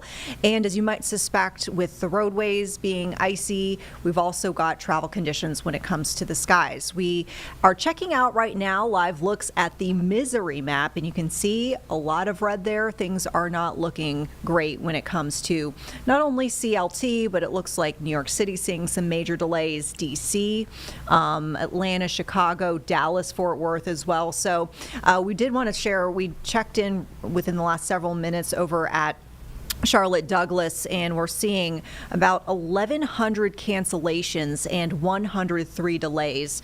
Of note, We are getting word from the airport that they are open. They're operating with appropriate staffing in place, they say. However, they are operating with significantly reduced schedules. And of course, they are urging folks to be prepared for flight delays and cancellations. Obviously, you're seeing the impacts already as we've talked about those numbers. Check directly with your airline. If you need to check your flight status before you come to the airport is when you should be doing this. But this airport is essentially saying they've got snow teams working continuously right now. By the way, the video you're seeing right now is not from Charlotte. You might be like, why does it look so wintry, extra wintry than what we're seeing? This is up north in Rochester, New York. So, but you're getting an idea of what the de-icing process looks like. And this is similar to what we would expect to see here in Charlotte, as we're hearing those teams are continuously clearing runways, taxiways, roads, sidewalks, pedestrian areas, and then also do have the aircraft de-icing operations that are fully underway. We briefly showed you the train tracks. We'll mention as well CATS, while closed for service right now. You might be noticing this if you're walking around town. Is still running trains, and this is because they want to kind of keep these tracks clear even as we get more freezing rain or any other precipitation, and we're still dealing with freezing temperatures. They don't want those tracks to get too icy, and so you might be, as I was seeing, I shot this video, by the way, coming into work as I was in the passenger seat, but you've got trains that might still be running in a limited basis, but it's really just to kind of keep the tracks clear. As far as CATS goes as well, we just want to let folks know too that you've got the service that is suspended not only on the Blue Line today, but also the Gold Line, which we already knew was going to be in effect this whole weekend. There is not a bus bridge in place, and so anybody who has the CATS app will be getting any sort of updates regarding public transit this weekend through that app, just so you know. We do have our crews that continue to be stationed across our viewing area. We want to check in now with Gastonia and our Bria Smith. We've been getting some of the video from you, Bria, throughout the afternoon, showing some of the concerns to the roadways. Looks like some folks have already gotten into a pickle in that Gastonia area. Yeah, Vanessa. Well, I'll have you guys take a look here actually in this parking lot where there's plenty of cars. You can see this tire. I noticed that it was accumulating in between the treads, some snow here. And I thought, wow, how dangerous could that be on the ice that's already starting, the snow and the sleet already starting to accumulate like a layer of ice there. And so I did some digging, and the North Carolina Department of Public Safety says that you'll want to reduce your speed and increase following distance to allow more time to stop if you are out on these roads. Now, when it comes to tires, like I just showed, if you start to slide, you'll have to take your foot off the gas and do not slam on the brakes. You'll want to steer in the right direction of the skid. And they also mentioned you'll want to watch for shady spots like bridges and overpasses, because these are going to be the first to freeze as temperatures continue to drop. When you start or stop on snowy or icy roads, definitely increase or decrease your speed slowly. This will help the tires keep traction with the road. And obviously when you have ice, accumulating in between the treads like this one here, it can almost act like a bald tire, if you will. And then that definitely increases the risk when you're out driving, because there is a layer of ice already. So definitely can make for a disastrous recipe for an accident like the car that we showed you earlier. So you'll definitely want to make sure that, if you are on the side of the road and you find yourself in some sort of accident, that you have a first aid kit, that you have your, an extra spare tire if you need be, maybe some mitts, some gloves, and definitely call the highway patrol just so you can get some assistance out on that road if you're someone finding yourself in any kind of, vehicular incident. Vanessa. Bria, thank you so much. And, folks at home here, speaking of troopers, we've heard that they've been very busy, obviously not just today, but also in the days leading up to this anticipated storm. In fact, removing more than 300 abandoned vehicles from the side of roadways. You might have seen even on the interstate signs in recent days, DOT warning drivers to take those cars off of the shoulder because they've got the brine trucks that were coming through. They don't want any sort of unnecessary clutter or dangerous dangerous, types of objects like a disabled vehicle on a shoulder during a time like this when we've got lots of ice on the roads and folks could be slipping and sliding. And troopers were told since the winter storm started impacting North Carolina have actually responded to at least 400 crashes statewide. We know that number has jumped since we last got that update. Speaking of which, we do want to let you know we've got this crash that's still underway over at 77 southbound over by mile marker 1718. This is related to a crash that is near W.T. Harris Boulevard, closing some of the lanes. As we mentioned, it's a relatively small scene, appears just to be one vehicle and a trooper responding, but we'll reiterate once again the move over law. Slow down below the posted speed limit, which hopefully you're already doing, but slowing down even more for the conditions in place, and moving over as far away as you can while obviously still being in travel lanes in a safe passable lane from that crew, because you want to make sure you keep that trooper and any sort of motorist who might be stranded on the side of the road safe. We continue to see some improvements as well for the Monroe expressway crash. Looks like they're starting to get things going. I'm kind of trying to deduce whether that's a tow truck. It's tough to see with the way that this is zoomed all the way out, but this is a semi-truck that appears to have crashed into a guardrail there. I believe I see a heavy-duty tow truck on scene, but it is difficult to say once again. But this is something we are also keeping an eye on for folks who are heading eastbound on the Monroe expressway toll lanes, getting towards the place where they merge in with 74 once again, between Wingate and Marshville. So this is going to be just west of that merge. We've got the eastbound closures in place. You've got some westbound looky-loos that might be passing by, slowing down even more, just based on some of the traffic patterns that we're seeing and the yellow that's showing on that roadway. And this seems like this might be in place for several more hours. DOT is reporting this will clear at 8:45 this evening. So we don't know exactly what might be hampering the clearing of this, but this was dispatched at 2:45, and they have this slated to be in these lanes for 6 hours by the end of this being, said and done and cleared out. So we're still trying to get an idea of whether there are injuries or anything else more serious reported with this, but if we get an idea of that, we'll definitely pass that along. All right, let's take a quick break, folks. We'll be back in 2 minutes with more updates here on Live Impact News.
All right, welcome back, folks. Checking back in with this Monroe Expressway crash. We're going to dig into this more and see if there are any special circumstances regarding this crash. It just looks like a major response. We mentioned before, it appears as though this is a semi-truck that has crashed into a guardrail. It's hard to see from this angle whether there are other vehicles involved. If they are, they would be blocked by that truck in the shot. But as far as we can tell, it's just this single vehicle. Once again, trying to get more updates from DOT or from first responders on scene. But if you're just joining us here on Live Impact News, this was dispatched just before 3 o'clock today. This is on the Monroe Expressway toll lanes heading in the eastbound direction, just before the merge with US 74 between Wingate and Marshville. It's a full closure. We've been seeing these crews here, trooper, looks like maybe a road ranger, and potentially one other utility truck that is responding to the scene. We're once again trying to figure out if this is involving an injury, because this is going to be closed for 6 hours. You know, from the start of this crash to when DOT says this is going to clear at 8:45 tonight, that will be a 6-hour closure, which is pretty unusual in my experience. You know, looking at some of the traffic responses. We don't know if it's weather related. We know sometimes they might delay reopening if they're collecting evidence, if there is an injury, or, you know, goodness forbid, you know, somebody passed away. Once again, we haven't gotten any reports that that's the case. It's driving away. Okay, well, maybe they were just being extra, you know, conservative with the expectations for drivers. It could be interesting to see if they reopen it even after they clear the road. Good point. If they're concerned about the ice. I'm like looking at this sharp curve, and yeah, that is a heavy-duty tow truck taking that truck away. Yeah. So it's not driving of its own volition at this point. That is a fully disabled vehicle. But to James's point, you know, there was a lot of ice on that curve, and it looked like a pretty sharp curve. Not that folks should be taking it super fast, but you know, of course, with ice, the control is very, very limited. And so just really wanted to reiterate, I mean, we've been saying this over and over like a broken record, but stay off the roadways if you don't have to be out. And we've talked about the fact that, you know, we've had this period of time here in the Charlotte area, you know, over the last several hours where we've kind of had a lull in things, where it feels like, well, the storm has moved on. We seem to have survived the worst. But our crews, we just want to remind you, our weather impact team, our team of meteorologists, are looking at, you know, the potentials for tonight of having another round come in of precipitation, whether that is freezing rain or whatnot, that will add to the issues. Keep in mind, we are below freezing right now. So anything that falls tonight from the sky will be on the roadways as ice, essentially. And so while we definitely have been seeing passable roads on interstates and on some of the primaries, you know, the major roadways where you've got DOT crews that have been very, you know, diligent in plowing and clearing, that might not be the case later this evening. So we just wanted to make sure that that message was relayed to you very clearly, and that y'all were staying safe. We just want you to be informed and safe. So I'm reading a new report from the NCDOT right now that 2 left lanes are closed on Interstate 85. This is in Gaston County, Vanessa, near Belmont and Mount Holly Road. Yeah, I see that. I'm looking for a camera. 2 of 3 lanes closed near Belmont, Mount Holly Road. This is 85 heading southbound. And so that will be if you're heading, you know, from Charlotte towards Gaston County. Yeah.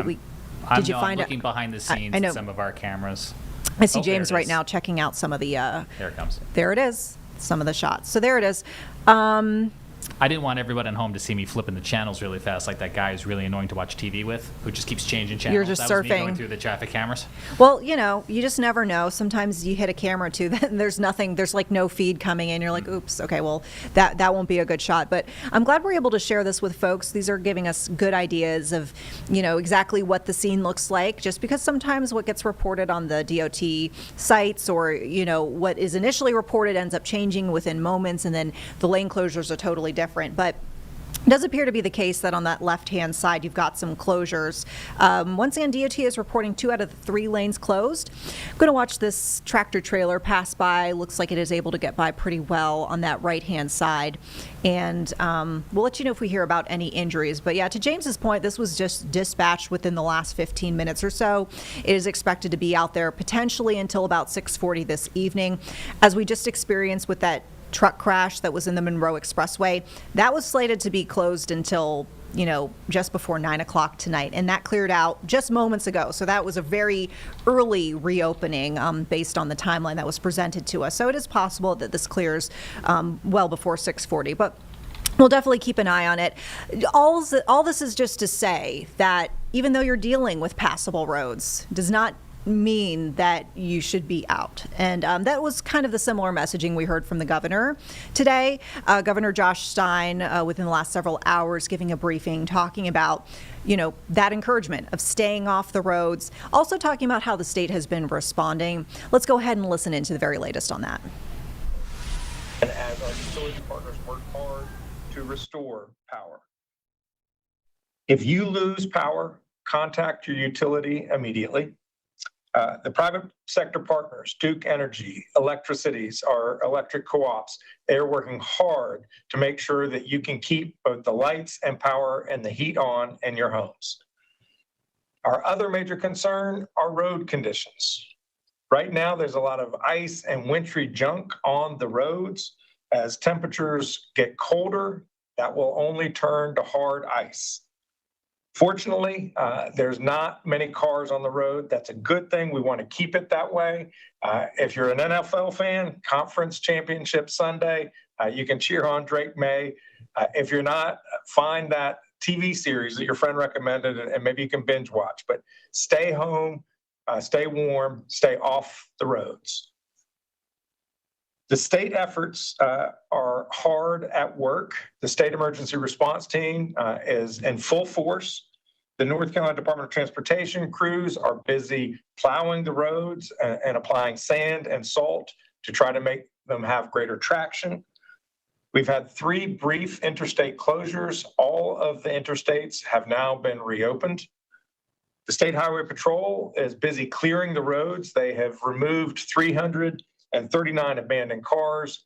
They have dealt with over 400 car crashes. Again, please stay off the roads. The North Carolina National Guard has deployed more than 100 force packages. That's groups of anywhere from 4 to a dozen National Guardsmen and women. They are around the state and they are partnering with local governments, providing whatever assistance is required. I want to thank our federal and local partners for their collaboration. Yesterday, I requested the White House grant an emergency declaration. The White House, President Trump, responded quickly last night. We've executed that agreement today, and I appreciate their quick response. Local governments are hard at work making sure that they, of course, they're the closest to their own constituents. They have opened up 50 warming stations across the state, 45 shelters. If you have any need for either warming station, shelter, or other human service, please reach out to your county emergency management, go to their website, check out their social media. As I said earlier, the big concerns remain what they were yesterday. It's power outages and it's road conditions. If your power goes out, make sure you know where your flashlights are. Keep your devices charged at full charge so that if the power goes out, you can have them last as long as possible. Keep your doors and windows closed to keep the warmth in. Wear layers, sleep with multiple blankets. Pay attention to your physical conditions. We don't want people. All right, folks, we're going to break in briefly here to toss you over to our weather impact team. Want to get you the very latest forecast, as of course we are expecting more winter weather impacts tonight. And we'll rejoin with the governor's address in just a bit. Hi everyone, meteorologist Brittany Van Voorhees here with another update for you here on WCNC Charlotte and WCNC Plus. I mean, things have been an absolute mess. I think there's no other way to slice it or dice it here. We have a lot of areas on the roadways, again, you can see that are very slick. We have snow and sleet that's accumulated on roofs, on sides of streets. I know Brad posted this on social media earlier, so you might have already seen it, but biggest way that you can tell between sleet and snow is that if the grassy surfaces don't have a lot of that white coloring, it's likely sleet because that melts off a little bit quicker sometimes. Also, if you look at these water droplets, if you come out of your home this afternoon and you think you saw snow, any elevated surface. We have a table right here. So my elevation that I saw was essentially where my dog park is in my apartment complex. Look really close. And if they look like tiny little ice pellets, right? Teeny tiny little pieces like Zaxby's ice, that is sleet. Unless you actually see the distinguished snowflake, it is likely sleet. What has been interesting is that these sleet balls have been very, very small and very, very fluffy, which I think is what's giving it the look to people, you know, from the outside that it is snow. But it unfortunately is sleet, so it's not going to be fun and fluffy like you normally would have during a big snowstorm. Here's Charlotte Motor Speedway right now. Again, you can see more of the same. What we are going to be watching over the next few hours is this bulk of moisture that's coming in really from Tennessee and Kentucky. If you've been paying attention to what's happening across other parts of the country, Nashville right now just got hammered by a lot of this ice and freezing rain, and they've seen a lot of widespread power outages. The concern now is that that's heading right toward our area. So far, I have started to see some areas up in the mountains start to even warm up a little bit with the warm nose starting to move in, but they started off at 36 degrees and have warmed to 38 versus us here in Charlotte. Unfortunately, we're just too cold that any moisture that moves in is going to not only fall as freezing rain in the upper levels of the atmosphere, but again, freeze on contact. So anything you get from now until about 8 o'clock is likely going to fall as just freezing rain. Please be mindful of that. If you've already seen the forecast so far today and you think you're good to go, you're not. This is not a one, line moves in, we're good to go kind of situation. This is continuing off and on throughout this evening. Notice the temperatures here staying below freezing all throughout Sunday. So all of that moisture falls as freezing rain. Now tomorrow, temperatures are still going to be pretty chilly, and then we bottom out Tuesday morning with temperatures in the single digits. We'll have another update in 30 minutes right here on WCNC Charlotte, and we're always streaming on WCNC Plus.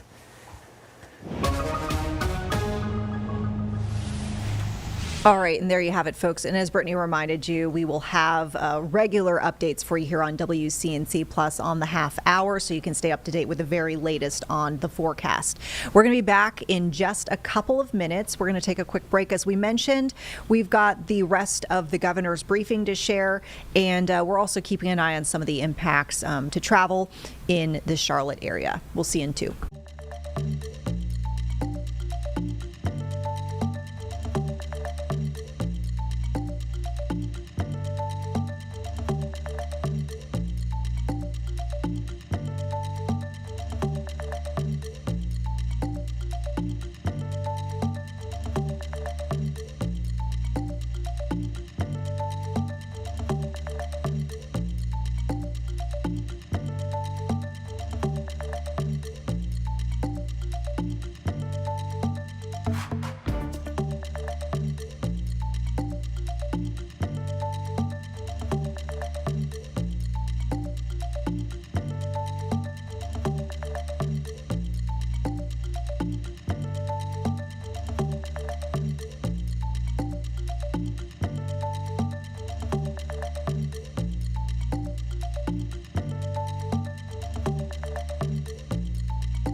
All right, folks, thanks for sticking with us here on Live Impact News. We continue to track all of the impacts from this winter storm here in the Charlotte area. We've got crews spread out all across our viewing area, including in the North Charlotte area, which is where we find our Siobhan Riley, who's been keeping an eye on the conditions there. And we understand, Siobhan, you recently just saw some of those crews that are trying to make things safe for drivers. What did you see? Yeah, right now we're seeing crews just like this. Perfect timing. We are seeing snow plows getting some of this debris off the road right now. And we've been seeing that pretty much throughout the last hour. Take a look at some of the video that we shot earlier. We saw about 3 or 4 crews treating the roads here in North Charlotte. We're off of North 485, not far from the West WT Boulevard exit. So we've seen those crews out there treating the roads. I want to show you back out here live. Just kind of what we're seeing right now. If you take a look at this ground, I am standing on, feels like a sheet of ice right now that I'm standing on.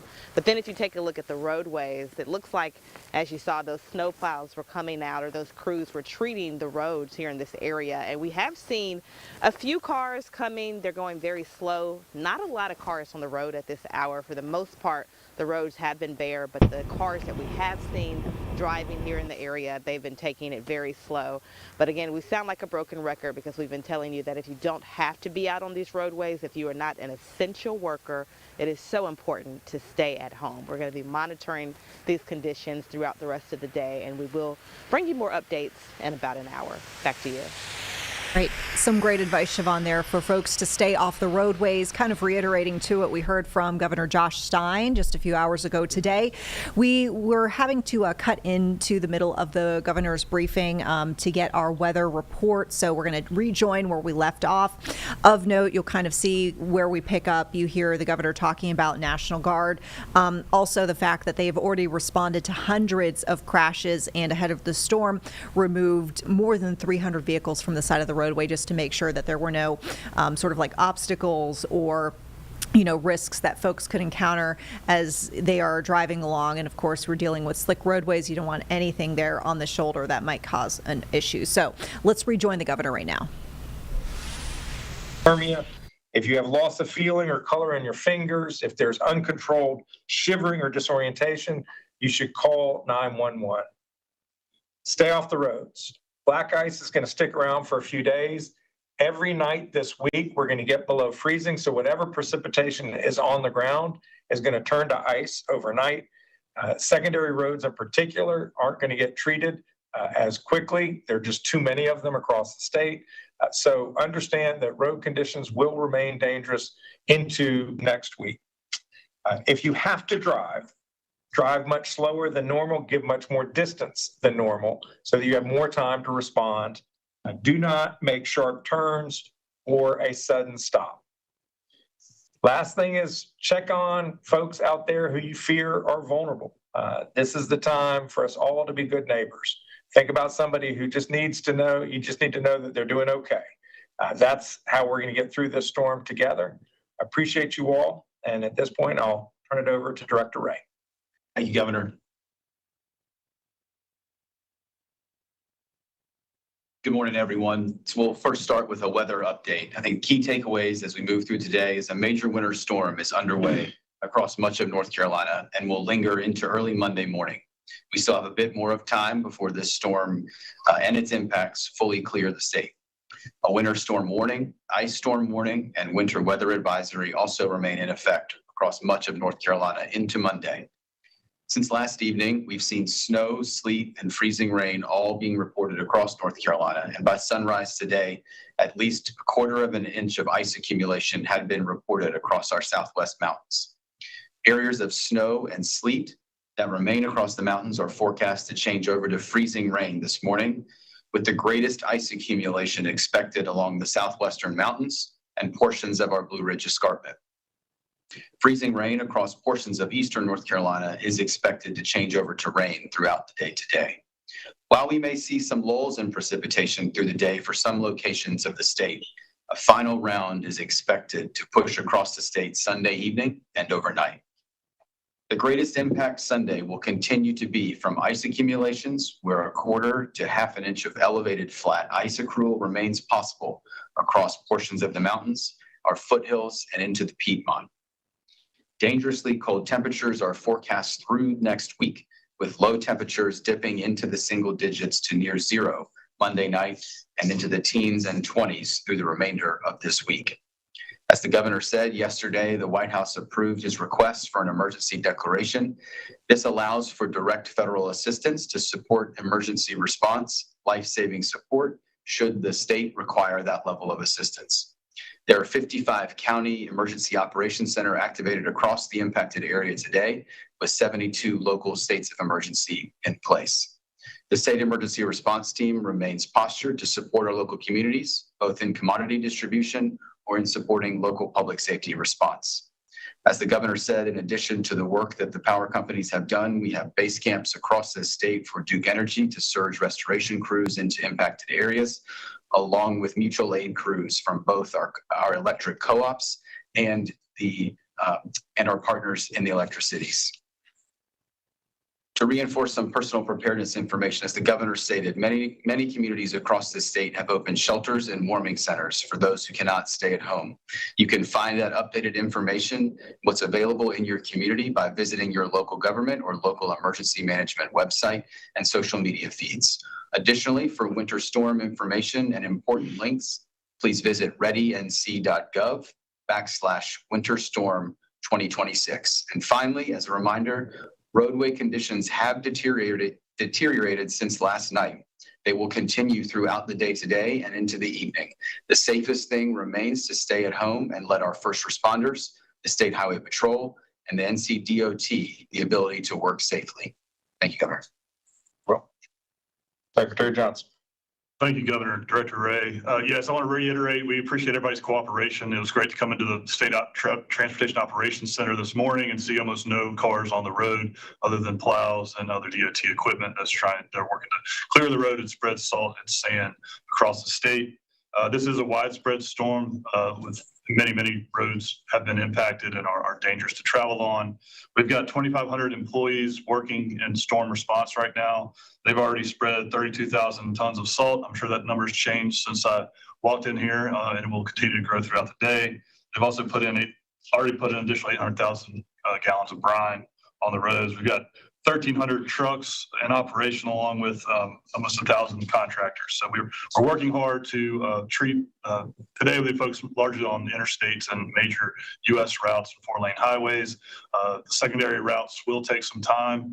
With lingering cold temperatures, it may be days before some of those secondary routes become passable. So I encourage everybody to use extreme caution before they venture out. And also check driveandc.com for the latest road conditions. The ferries, most of the ferries are operational. None of them are impacted by storm. There were some closures this morning due to fog. All rail travel has been canceled. So again, we encourage people to stay at home, stay off the roads, and allow our folks to do their best that they can to clear these interstates and other roads. Thank you, Secretary.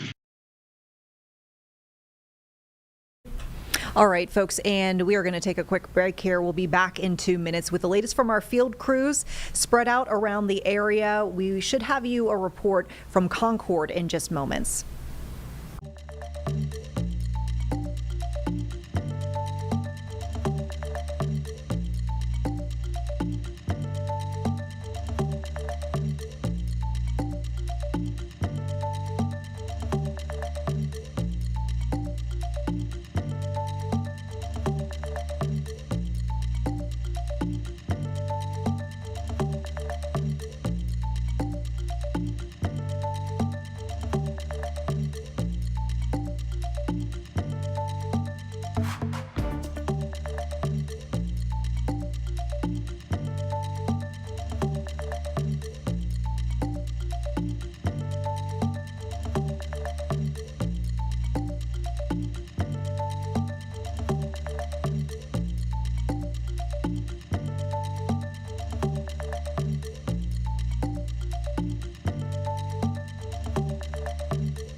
All right, folks, welcome back here to Live Weather Impact. Checking in with our Jesse Pierre, who is in Concord as we continue to track the impacts of this winter storm. Jesse, how's it looking where you are right now? Well, I'm right off of Concord Mills Boulevard, and you know, if you look around me, you'll see a lot of slushy conditions, but within the next hour or two, we're expecting a lot more rain and sleet, and so these conditions are going to get a lot more slippery. Now, crews have been doing a good job clearing main roads, but again, once this extra sleet and freezing rain comes down, it's going to make the driving conditions over here a lot more, dangerous. You'll have to take a lot more precautions out there. Again, one of those things of, making sure you give your other drivers space, make sure to give yourself plenty of time to get wherever you need to go. However, drivers are still encouraged to stay home at this time. Now, at last check, there are no major road closures and there are no widespread power outages in Cabarrus County, these are all good things, but we have seen power utility crews stationed in different areas in Concord and areas in the county really ready to respond if there are power outages, but nothing widespread at this time. Again, drivers are encouraged to stay home just for safety reasons, but we are expecting more freezing rain within the next hour or two. Vanessa? Jesse, thank you so much. And yeah, Jesse made a good point, folks, talking about those power outages and how things are looking relatively good right now, but that can't be taken for granted, the conditions we're seeing here. And it is likely that we start to see, activity pick up just a little bit as we start to get another round of freezing rain. You're looking live right now at the Duke Energy outage map, whereas you can check out the Charlotte area really dealing with just pockets, small isolated pockets of outages. And we are seeing the brunt of the outages reported out in the western North Carolina area, probably about 14 to 15,000 outages reported out that way. And really, I mentioned this earlier on the stream here. I've got a meteorologist friend she works in Nashville. And Nashville, as we know, has been very, very hard hit by this storm. And she was telling me, I was texting with her earlier today during her kind of like off hours, because she's going back to work later tonight to keep folks in Nashville updated on the storm impacts. But at the time, they had hundreds of thousands of power outages. And she said it was just absolutely wild to see the impacts there. So while we're looking relatively nice right now, once again, let's not take that for granted, and the fact that later tonight there could be a setup that could lead to more outages than what we're seeing right now, especially when you think about our weather impact team talking about how that rain can really collect on the power lines, and you might have those lines come down, or you might have branches from nearby trees that come down on the lines. So we'll pray that's not the case, but it is definitely a possibility. And speaking of Duke Energy, we did hear from them just within the last several hours with the very latest on what they're expecting, and we heard Jesse talking about the staging of their crews. We want to check in to see how they are getting ready and staying ready now that the winter storm is essentially upon us in order to keep folks' power on. All right, so we want to now shift gears over to my main concern, which should be our main concern, and that is still the chance at power outages. Now, a lot of people are saying, hey, no, it's over. No, we still very much have our best chance for freezing rain, which is now mid to late afternoon heading into the early evening. So I want to talk to Ben Williamson from Duke. Good day to you. So but my biggest question is, you have a lot of people on standby. We haven't had too much going. Kind of what's the plan going forward? Kind of what's the chatter, even though not much has happened, and especially with everything that's happening to the west already? Yeah, I think you guys it's good for you guys to hear what you guys are saying, right? Our biggest thing right now is that this is far from over.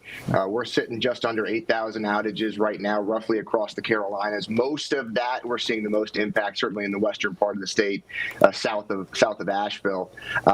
But again, we've still got many hours, like you guys have talked about freezing rain. So we've got crews that are already out where they can. There is some areas that the roads are holding up okay, and so we do have some crews that are already out making some repairs and restoring power where it's safe. But we do expect the road conditions to deteriorate and this ice to continue to build up, which is going to bring more limbs down, more trees.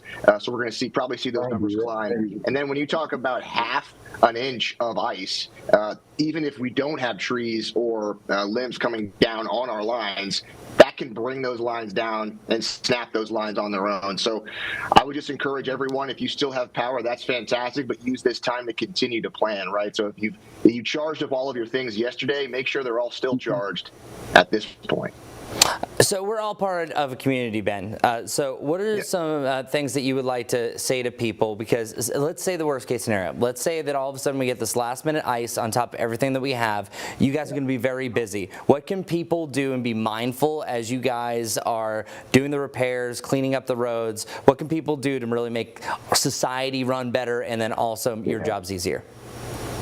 Yeah, I mean, I would say the first thing, and I'm just getting off an operations call, and what we're seeing, unfortunately, is a number of our outages being caused by hit power poles, people crashing into power poles or running off the road and hitting poles, and so that just reiterates the fact that please, if you do not need to be on the roads, please try to stay off the roads. We don't need to add additional challenges to this situation. So that's the first thing, concerning to see that that's an issue that our crews are dealing with. And then secondly, report your outage if you've got it. I mean, if you are on an outage, it really helps. We have an entire team dedicated to mapping damage. And if you report your outage, whether it's through our website or it's through our app, or you can text out to 57801, that gives us an additional data point that we may or may not have. And it helps us map out where the hardest hit areas are and where we can go and attack once it's safe to do so. Like I said, I mean, our crews, we do have some crews out right now making repairs where they can, but as the roads continue to deteriorate, we may have to put a pause on some of that. And so that's what folks can do right now to help us out. And Ben, I can say you're already doing a great job, because there's a lot of hundreds of power outages that have popped up. I've been watching it all morning, and all of a sudden, next thing I know, next update, they're repaired. So I think you guys are doing a great job. The last thing I have is actually this little bit of a break that we have could actually be a blessing. What would be some last minute tips that maybe people are like, oh, I saw what happened over in Nashville, could happen here? What are some of the last minute things that maybe you would suggest to kind of save face? Because the biggest question I'm being asked is, if my power goes out, what about my pipes? What am I going to do about this? So any advice you have from Duke that people can do now to prepare before really the worst comes in the next couple of hours? I mean, obviously, we're going to say at this point you need to stay put. But there are, like I just mentioned, there are opportunities here. If you still have power, make sure everything, whether it's chargeable flashlights, my family, we've got headlights that we charge. Make sure those are charged fully. Your phones, make sure that you're taking advantage of it while you can. To your point, if you didn't think about doing this last night, now would be the time to go open up the pipes, especially in those rooms and bathrooms that are on the sides, the very outer sides of your home. Do those little things. You can, if you have the ability to lay out some of that pre-ice salt, if you haven't done that already, it's a good time to maybe go out there right now where we've got a little lull, reapply that, right? Whether it's sand or some of that ice melt. These are things you can do right now, because again, I'm not going to try to play meteorologist. I'll let you do that. You guys are the experts, but I do think we're going to see some more freezing rain coming in, and we do expect this ice to get worse pretty quickly here as we go throughout the afternoon. Well, Ben, thank you so much for everything that you do. Sincerely, it's been amazing how many times that I've gotten an estimation when my power is going to be back on. Oh, we're out for the day, and you guys get it done much faster. So keep on doing what you're doing. Godspeed, man, and be as safe as possible, okay? All right, folks, and we do want to check in with our crews who are spread out across the viewing area right now, going up to the high country right now with our Richard Devane, who's been spending the day over in Boone, and it continues to look fine behind you in a lot of the roadways, and it looks like a parking lot behind you. Seemingly folks are out and about right now in your area. Yeah, not as many. Well, there are some people out there. We can tell you basically, Vanessa, good Sunday evening to you. Basically, we have seen a lot of work crews. Now, I'm standing in front of the Walmart. That's that Walmart that, remember, during the storms of Helene actually was flooded out. Well, folks, the employees here, it was open last night, but this morning it was, as you see, a work truck coming by. These guys have been going throughout. He's spreading some salt in this parking lot. But this morning when Walmart opened, it actually was planning to open for business but they didn't have enough employees. They were heeding the warnings and staying home, so they decided to close. Same thing tonight. They're still closed. They don't know whether or not they'll be open tomorrow. They'll put a notification on their Facebook page. We just got that from management a little bit ago. We can tell you now the good news. Temperatures are above freezing right here, and we're seeing rain. That's washing away some of this snow, some of this accumulation. We've seen trucks throughout, but it's not going to get all of this out. There's no sun. So tonight, when those temperatures drop, especially in the late hours, we're going to get some ice. We're going to get slick spots on the road, more so than probably this morning. So, and there'll be more people planning to be out on the roads. School's not a problem, but we're going to see a lot of people who are trying to work or trying to get about, and that could cause some serious issues. So tomorrow morning, late into this evening, especially in the morning, I would advise everyone, just like the emergency management folks have said, we would advise everyone to not go on the roads. Wait until we get the all clear.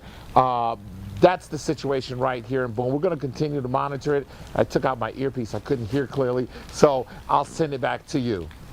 All right. Fair enough. Richard, thank you so much for your updates throughout the evening. And of course, folks, we'll be checking in with all of our crews, including Richard, later tonight. We want to mention in just a few moments, we'll be getting an update from our weather impact team as we continue to watch this forecast as it develops, and the anticipation really here for this evening and another round of precipitation. So we will have that for you in just about 2 minutes. So please keep it here for live weather impact. And we will see you once again on the other side of this break in just a couple minutes.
All right, folks, welcome back here to Live Weather Impact. We want to check in with the misery map because unfortunately it is quite miserable in the skies right now.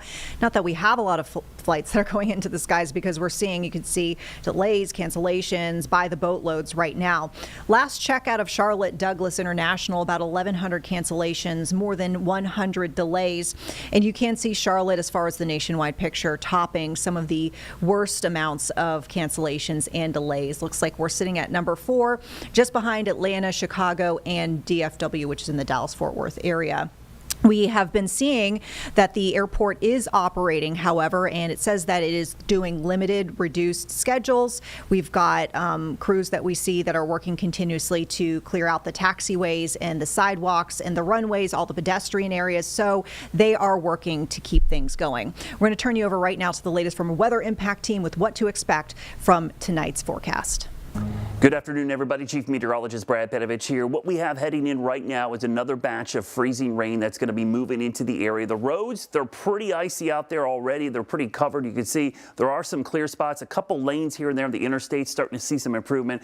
Power outage good for now. That might change, and here's why. We've got a band of very heavy freezing rain. This will be the heaviest freezing rain we've seen so far. Officially in Charlotte, we've picked up a 1/4 inch of ice and about a 1/2 inch of sleet mixed with a little bit of light snow, but most of it has been sleet. But now we're going to see this heavy band of freezing rain. Could add an additional 1/4 to maybe 3/10 of an inch of ice on top. We've got heavy icing. The concern is we're seeing reports coming out down from the upstate where they had this band through earlier of almost a 1/2 inch of ice in a short period of time. This is the same band of heavy freezing rain that caused significant issues over in Nashville, northern Alabama, parts of northern Mississippi.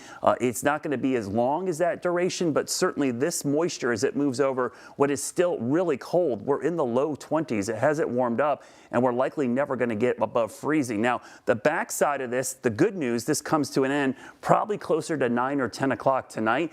But the bad news is the winds pick up, so there might be some delayed issues with power outage. So timing this out right now, the snow and sleet for the most part is done. There doesn't mean there can't be sleet mixing in. It's really about freezing rain between now and let's say 9 p.m. Hazardous travel, that's going to stick with us just because the roads are pretty covered right now and it's going to stay below freezing overnight. The power outages haven't had many yet, but we could see that ramp up and they could be scattered, especially late tonight after it comes to an end because of that potential wind picking up. So we've seen that snow change to sleet and freezing rain across most of our area, but the freezing rain is going to be the predominant precipitation type we're going to see through the evening. We'll have another update coming up in 30 minutes, and of course, you can always check us out on WCNC+. All right, folks, and as Brad mentioned, updates every 30 minutes at the very least when it comes to the forecast, so you'll definitely want to keep it here on WCNC+. We're going to take a quick break, folks. When we come back, we'll continue to check with our crews that are spread out across the viewing area. We've got our Miles Harris set to come up and join us from the Monroe area, where we just actually saw a pretty nasty crash clear from one of the majors. So we'll check in to see how the conditions are faring in his area. We'll see you soon.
All right, folks, we continue to keep you updated on the winter weather impacts here in the Charlotte area and beyond. We've got our crews stationed across the viewing area for team coverage for you tonight. Our Miles Harris has been spending the day in the Monroe area. Miles is joining us right now. How are things looking at this hour?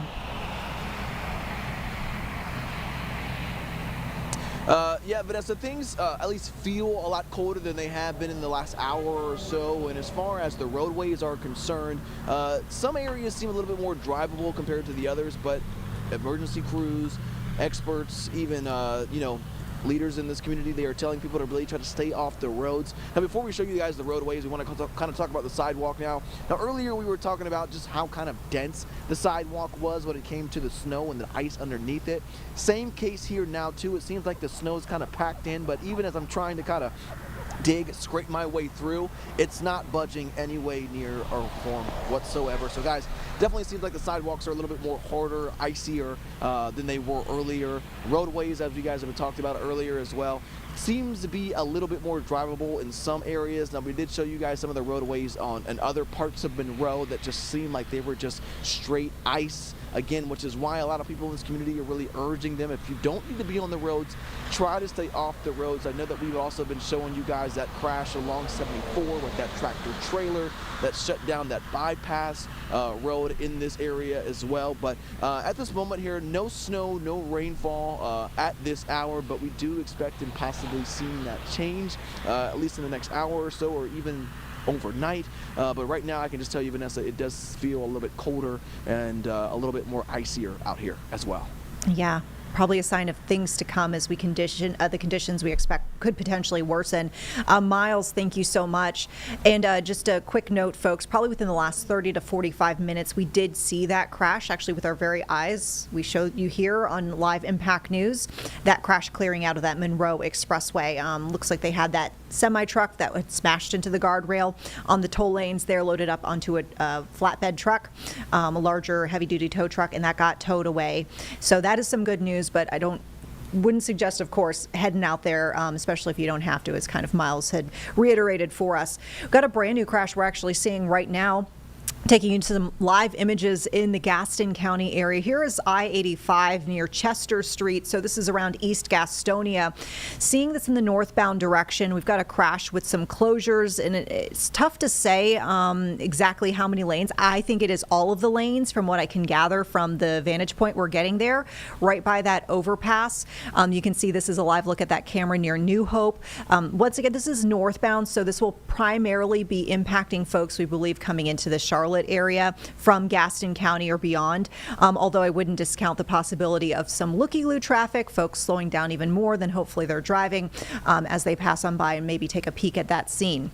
Haven't gotten any word of injuries, but some good news is it does appear like this will clear, according to DOT expectations, before the top of the next hour. So this could potentially clear maybe within the next 20 or so minutes, we think. And if that timeline does start to shift, we can definitely keep you updated. But overall, just want to kind of reiterate the crashes that we keep seeing here around the viewing area, all happening on interstates and large roadways. These are roadways that are well tended by DOT. These are areas that are largely passable from what we've been able to tell, and even some of our crews who have come in from their homes this morning. You know, I myself, who came in on a primary roadway to come here to work to be part of our coverage here today, we found a lot of the roadways to be passable. That said, we're still seeing crashes, and those conditions are very slippery out there. So if we didn't have to come in, you know, we wouldn't be on the roadways either. So we just want to say, don't get out there if you don't have to. Let's go ahead and take a break here. We'll be back in 2 minutes. We've got the very latest for you as far as winter weather coverage on the other side. Don't forget, every half hour on the hour, we will be checking in with our weather impact team to see how that forecast is shaping up for this evening in that next round of winter precipitation.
All right, folks, we wanted to take you back to that crash on I-85 because we actually have crews that are not too far from this area in Gastonia, and we're getting a much different vantage point from that scene. It looks pretty gnarly, as you can see. Looks like we've got some overturned vehicles, and there you can see GEMS is on scene, so basically medical staff as well as the fire department, and it looks like law enforcement as well. So that is causing a major backup, as you might suspect. Look at that. Oh, it looks terrible. We are going to check in and see if we can get some updates on injuries. Our Bria Smith is out there. I'm sure you saw Carlene. She hopped on her earpiece, so she might be able to hear us as we check in with her in just a bit.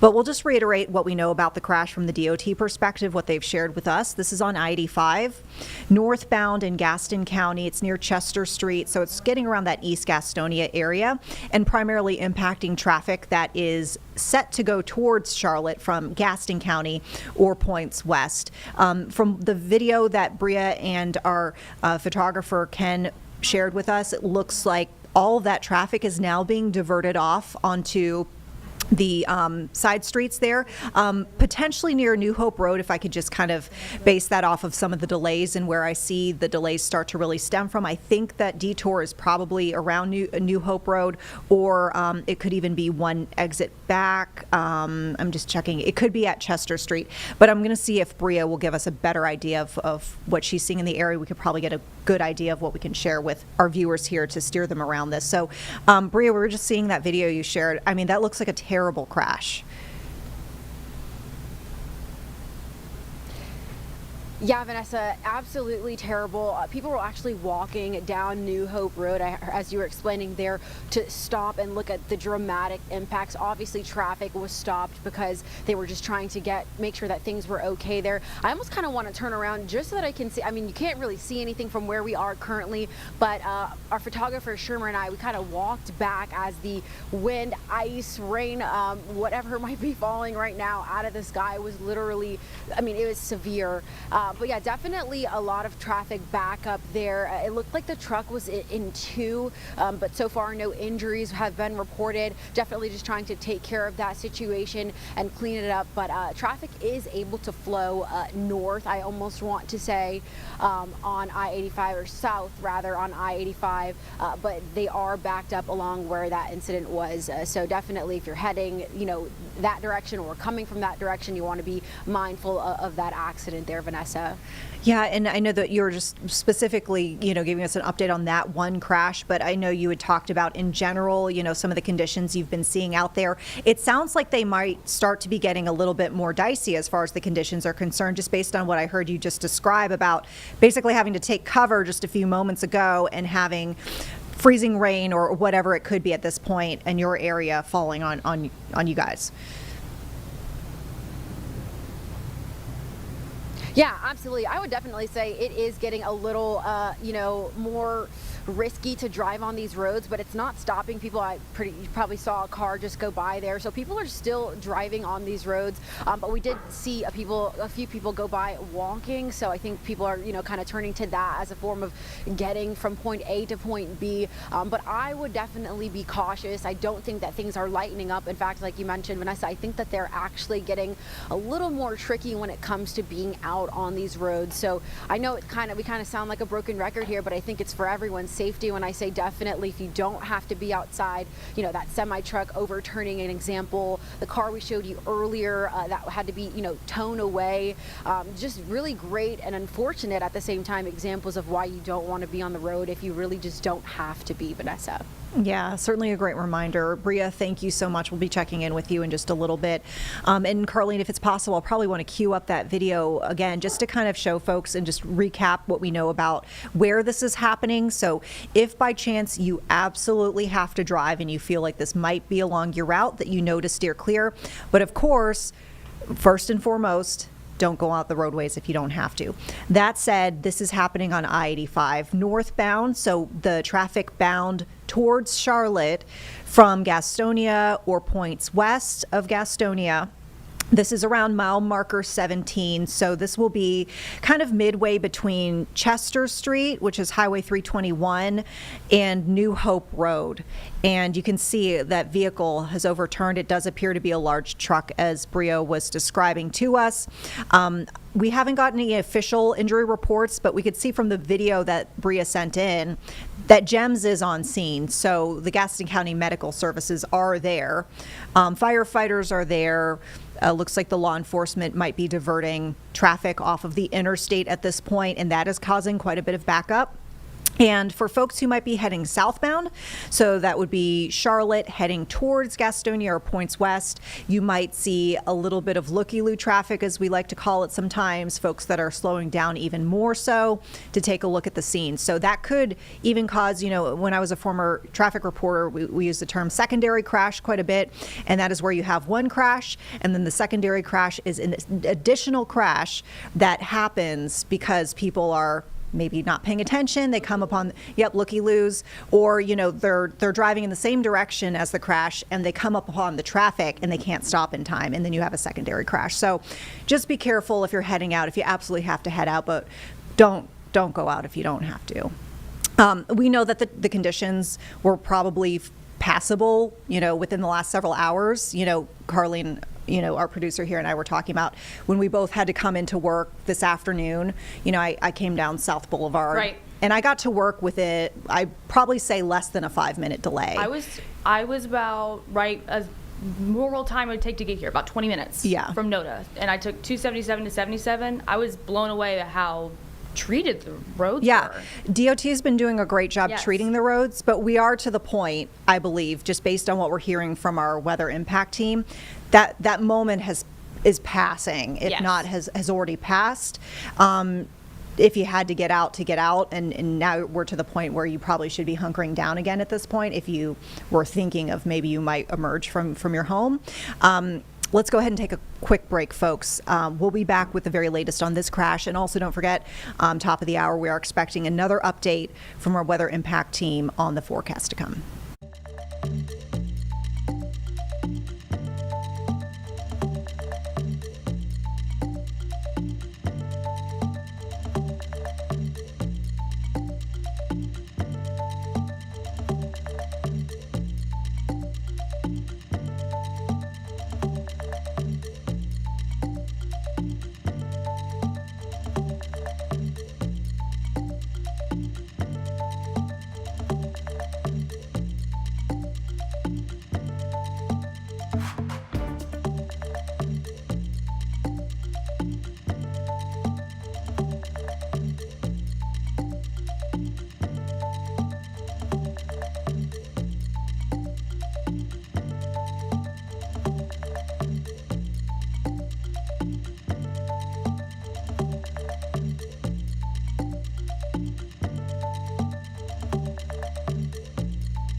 All right, back here to the live weather impact studio. We are watching all of the impacts from this winter storm to the Charlotte area and beyond. We're actually about to get an update from just outside of our studios with Chief Meteorologist Brad Panovich. But first, we want to just make sure that folks are staying up to date on the roadway impacts and the latest big crash that we're seeing right now. Takes us out to the East Gastonia area along I-70 or I-85, excuse me, where you're now seeing some video that one of our crews out there in Gastonia shot and sent back to us within the last several moments. This is northbound 85 near Chester Street, and you have a full closure heading in that northbound direction. So that's Charlotte bound traffic coming from Gaston County will be impacted. Any points west from Gaston County will be impacted as you're trying to head towards Charlotte. And it does appear as though this is an overturned tractor trailer or large truck of some sort. So make sure that you are steering clear if you absolutely have to head out on the roadways and hit 85. But of course, the big message here from everybody, including officials and all the experts, stay off the roads, period. This isn't an emergency if you're going to head out to 85, that knowledge to know about that crash. As we teased, we wanted to let you know we've got our crews stationed around the area, and we've got our meteorologist as well, giving us the very latest from the field too. We've got actually Chief Meteorologist Brad Panovich, who's been checking out the conditions just outside of our studios. We've got our weather patio set up, and it looks as though, oh, okay. Looks like Brad's inside. Let's get to Brad right now. Sorry, we thought you were going to go outside. I wanted to be outside, guys. I had to come back in because okay, sorry. The IFB wasn't weren't great, but I will tell you, it is coming down. It's all sleet right now. So we have a camera out on our patio. We can kind of show you that sleet is bouncing all over the place right now. You could see it accumulating pretty quickly out there. Now, the great thing about sleet, it's good for the power lines because it doesn't stick, because it bounces around like you're seeing right there. The bad news is it makes the roads worse. So I expect travel is going to go downhill pretty quickly here over the next hour or so, because the roads are going to be completely iced over once again. You can see the radar. This is all primarily sleet and or freezing rain. Now, at any minute, we could see a transition back to freezing rain. Temperatures are well below freezing, so everything that's falling is icing up almost immediately as it moves through. Now, we want it to stay sleet. Remember yesterday we talked about sleet's what we want. It is better for the power lines. The back edge of this is not until you get west of Asheville. So we've got a couple hours of this. You get 2-3 hours of this kind of sleet, you're definitely going to produce some pretty slick conditions out there, and this will accumulate pretty significantly as it pushes through. That's the cold front moving through. So if temperatures will likely never get above freezing tonight, but once the front moves through, two things happen. We're going to see maybe the temperatures try to go up just a hair, and then the wind's going to pick up, and that's going to probably blow some things around. So as long as it's not ice in the form of freezing rain, that might actually end up being a better thing for us because it won't stick to the power lines. But the roads, I would count on the roads being pretty bad here over the next couple of hours, right through tomorrow morning, Vanessa, because with the temperature staying below freezing, everything that falls is pretty much adhering and sticking to those flat surfaces like roads. Yeah, that's a really important message to hear too, because I think, you know, dealing with a period of time today where the roads were pretty passable and we had a lull in the precipitation, folks might be feeling like extra confident and like, oh, we can do this and this is done. But you're clearly stating we are not done. We're not out of the woods yet. No, especially for travel. This is why you're seeing so many closures and delays probably the rest of this week, because every morning we're going to see a refreeze. But tomorrow, at least the first half of the day is probably going to be pretty rough to be driving around town. Okay. All right, Brad, and we know you got to get set up to give your next cut-in for folks who are watching on television, and also you'll get that forecast here on WCNC Plus in just a few moments, so we'll let Brad get set up and ready for that. Folks, of course, we'll keep you updated with the roadway conditions, but yeah, the big crash that we're seeing right now is that 85 crash in Gastonia. That Charlotte-bound traffic heading in that northbound direction, that is still a huge mess. You can see DOT cams showing just the extent of some of the backups we were seeing. Keep in mind, this is a snapshot, so this is not supposed to... I'm going to try and update it, refresh it, because it's been like this. I want to see if that helps, because it does seem very still from the last little bit that we've been seeing. Some of the DOT cameras, I feel like, send back very fluid, you know, continuous shots, and then sometimes I feel like the DOT cams are I think it's stuck. like every 15 minutes, I think they update sometimes. Okay. So we'll work on refreshing to see if we get to the very latest, but from what we can tell... There we go. Yeah, that's a newer shot. I mean, it still looks like a full closure, and Yes, it still looks like we've got traffic being diverted off onto the exit there. And we believe this is going to be around Chester Street where the diversion will happen, and if not, it might be one exit down at New Hope Road. So safe to say, if you absolutely have to head out there, to maybe get off the interstate even before there to kind of beat some of that extra backup that you're seeing. And then that's a great shot too to kind of give folks an idea of where the backups are in place and kind of specifically on the map where the crashes actually happen. So we mentioned this is around East Gastonia. There's 85, and it's kind of before you get to the East Bridge Mall, exit is where you start to see the really heavy backups form. Obviously, then there's the closure, and then if you get back even farther towards Chester Street, if you are looking even west of the crash, you see some delays there too. So that's just kind of giving folks an idea of like where the backups are starting. So potentially, like if I had to guess, and once again, we're going off of DOT cameras and some limited DOT information, if I had to guess where the traffic's being diverted, it might be Chester Street, before you get to the actual crash scene. So just be aware of that. We talked about the fact that we've been following crashes all day long. We had another tractor trailer that seemingly slammed into a guardrail in Monroe. That crash is fortunately cleared, but it did look pretty gnarly, and the timing of that was potentially up to 6 hours for a road closure. Now, of course, we didn't see anything near close to that, but it was obviously giving DOT crews some pause about the scope of being able to get that vehicle out there. We've been seeing crashes, on 75. We had a crash in Cabarrus County earlier. All of these happening on the interstate. So, to kind of reiterate some of Brad's advice about now at this point, just based on the precipitation we're seeing, staying off the roads, we've got very well treated roadways. And, we've been seeing for days in advance of the storm, DOT out there brining the roads. We've been seeing primary roads being taken care of, interstates. I told you I came into work via South Boulevard today, and before, we headed out, saw what looked like freshly plowed roads. So crews have been very diligent and regular in trying to keep these roads clear, but at a certain point, it just is not going to be a passable roadway. And as Brad mentioned, it seems like we are getting to that point. So we're going to take a quick break, folks. I think when we get back, we'll probably be just in time to get your weather update. And then my co-anchor Colin Mayfield is going to take over for a bit, and we'll be with you throughout the evening. So stay with us.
Good evening, everybody. Chief Meteorologist Brad Penovich here with the Weather Impact Alert. We are seeing heavy sleet falling now across the metro area. It's a good thing and a bad thing. It's a good thing for the power lines, not so great for the roads. They are going to get covered again quickly, and this is going to cause very slick conditions. In fact, this is outside the back of our studio. You can see the sleet really coming down. You can hear it. You go outside, you're going to know it's sleeting right away when you hear it. But this is coming down. This is actually frozen raindrops before they reach the surface. We want this to continue like this because this will keep freezing rain from accumulating on things and causing weight on trees, power lines, that kind of stuff. So that's what we're going to be watching here. This is all heavy, heavy sleet mixing in with some freezing rain. Temperatures are in the low to mid 20s. So everything that's falling, doesn't really matter what it is, it's going to cause some slick roads. You see all the precipitation. Again, what seems to be happening when it's real heavy, it's sleet. When it lets up, it turns back to freezing rain. So freezing rain and sleet, they're just so close together from a thermal profile standpoint. So it's not taking much to cause those significant issues. So as we go through the next, I'd say 2 to 3 hours, you probably want to stay off the roads completely again. If you were sneaking out today when the roads got a little bit better, DOT was doing some great work on the main thoroughfares. Right now it is getting rough out there. And as long as the temperature stays below freezing and we get towards sunset, we're likely going to see issues persist on the roadways. But this is all good news for the power situation. This is going to mean more likely that all of us will keep our power on because we won't have that heavy burden on those tree branches and power lines. So we've upped our sleet totals here through the evening. We could add some accumulation of maybe a half an inch to an inch in a few spots through about 9 or 10 o'clock. I do expect freezing rain to mix in. The number one concern right now is going to be hazardous travel all night long through tomorrow morning. And just to give you an idea what that forecast looks, the heavy stuff is over the next couple of hours, but look at the temperatures. I mean, we never really get above freezing here. So please stay safe tonight. Stay off the roads as much as you can. But good news, looks like our power situation should remain stable for the rest of the night. All right, we are back. Thank you for that heads up there, Brad. We're going to get to some of our reporters who have been in the field for the last couple of hours, if not since this morning. Richard Devane is in the high country forest in Boone. And again, as you just heard Brad say, we are seeing this sleet, which is great for the power grid, for these trees, and of course, power lines. Not great for the roads. How have conditions changed there in Boone, Richard? Pretty much the same thing. We're seeing a lot of rain. Look at this. This is just rain. It's not even that cold. You can look around. We're standing in this Walmart parking lot, Colin. Basically, they've been clearing pathways. They hope to be open today, but unfortunately they didn't have enough employees. Employees followed the advisories and stayed away. They hope to open up tomorrow. If you look at the roads right in front of the Walmart, you can see that there's slushy here. We have seen work crews throughout our time in Watauga County on the main road, Blowing Rock Highway. We've seen them on Highway 105. We've seen them all around clearing the roads of the accumulation. And then sometimes we've seen them laying some sand, salt, I should say, earlier this morning. One crew told us the most important thing is getting up the accumulation as much as possible, as often as possible, not letting it build up because that becomes tough. And as you said, tonight, as the temperatures drop, right now we're above freezing, so things are pretty good right here, at least in this part of Boone.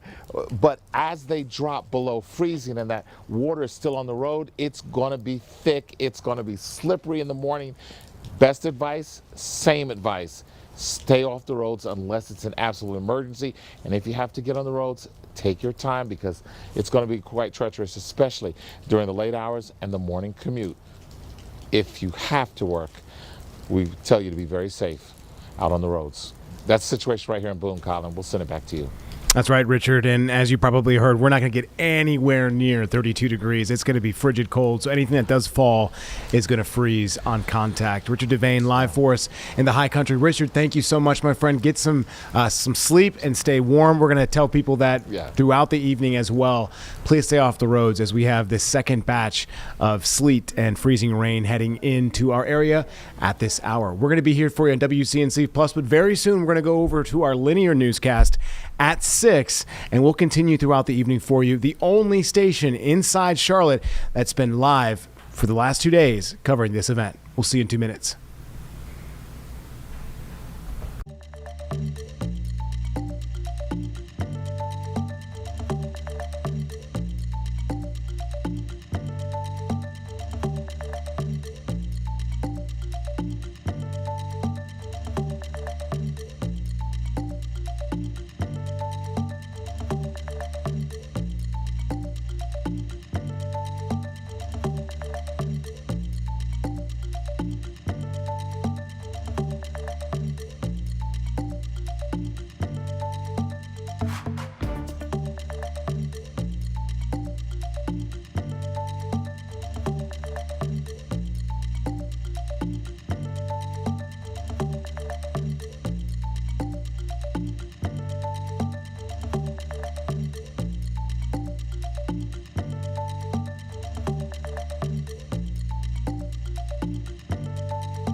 Thanks, everybody. Welcome back here inside WCNC Plus. We appreciate your time. Man, sleet is happening right now in the Charlotte area and everywhere else. We have Siobhan Riley in North Charlotte, Northeast Charlotte. I'm sure that you are hearing, if not already seeing, some of the sleet that we've been talking about, which is going to jam up the roads again. Here's Siobhan. Colin, yes, I want to turn your attention to this windshield. You can see that this sleet is definitely coming down very fast at this hour. Just in the past 30 minutes, we are starting to see how fast this sleet is getting and staying on this windshield. In just about another hour, we expect that all of this is going to stick. And this is just another example of why you do not need to be out on these roadways if you do not have to. Very dangerous to be out there. Also, just want to show you the parking lot. You can see even the sidewalks at this hour. This right here just feels like sheets of ice. So in a few hours, it's not going to be safe to get out on those roadways. So make sure that you are extra careful. We have seen a lot of salt trucks. They have been treating many roads in the area off of W.T. Harris Boulevard. Just in the past hour, we've seen plenty of them. So be sure that we've been saying it pretty much all day. If you don't need to be out on those roads, stay at home. That's a great point, Siobhan. Looking at the NCDOT cameras and really the map of Mecklenburg County, a lot of our roadways were green.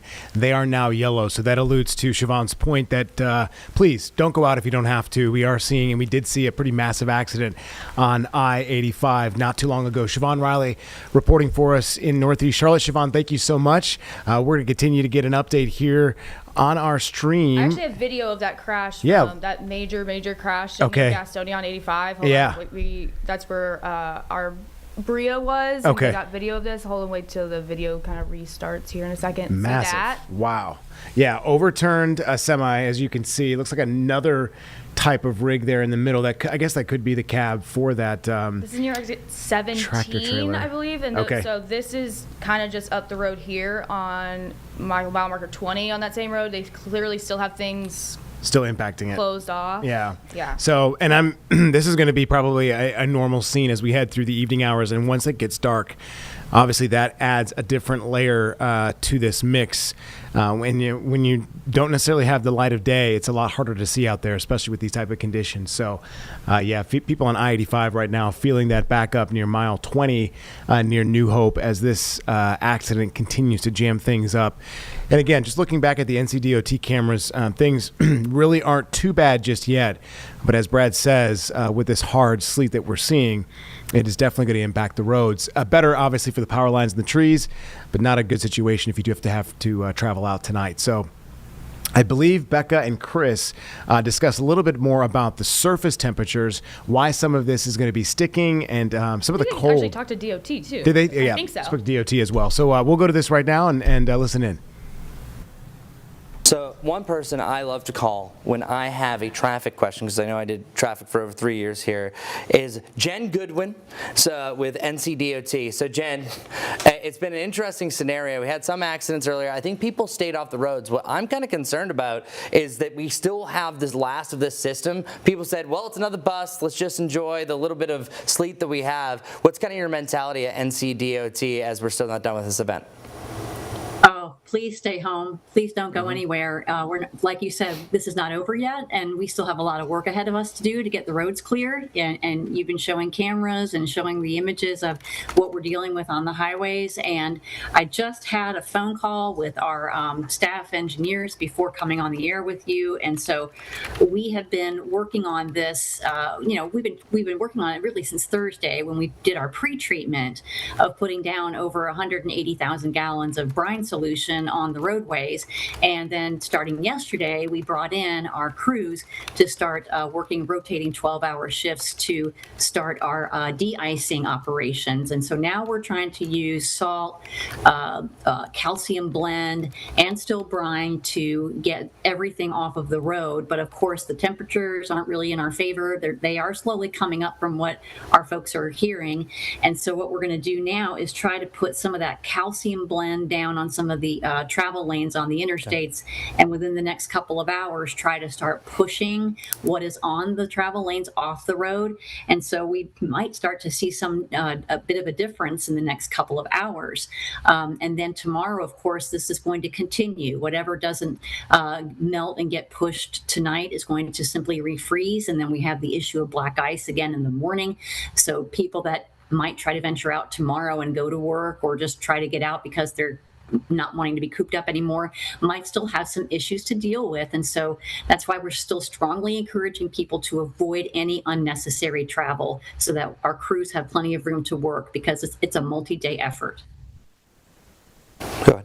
Great point there, and I'll just add that CMS has canceled all school activities for tomorrow, so again, that's another excuse to be able to stay home if you can. Is there an area statewide that, how is the state doing so far this morning and early afternoon? Has there been any issues? What is the update on that?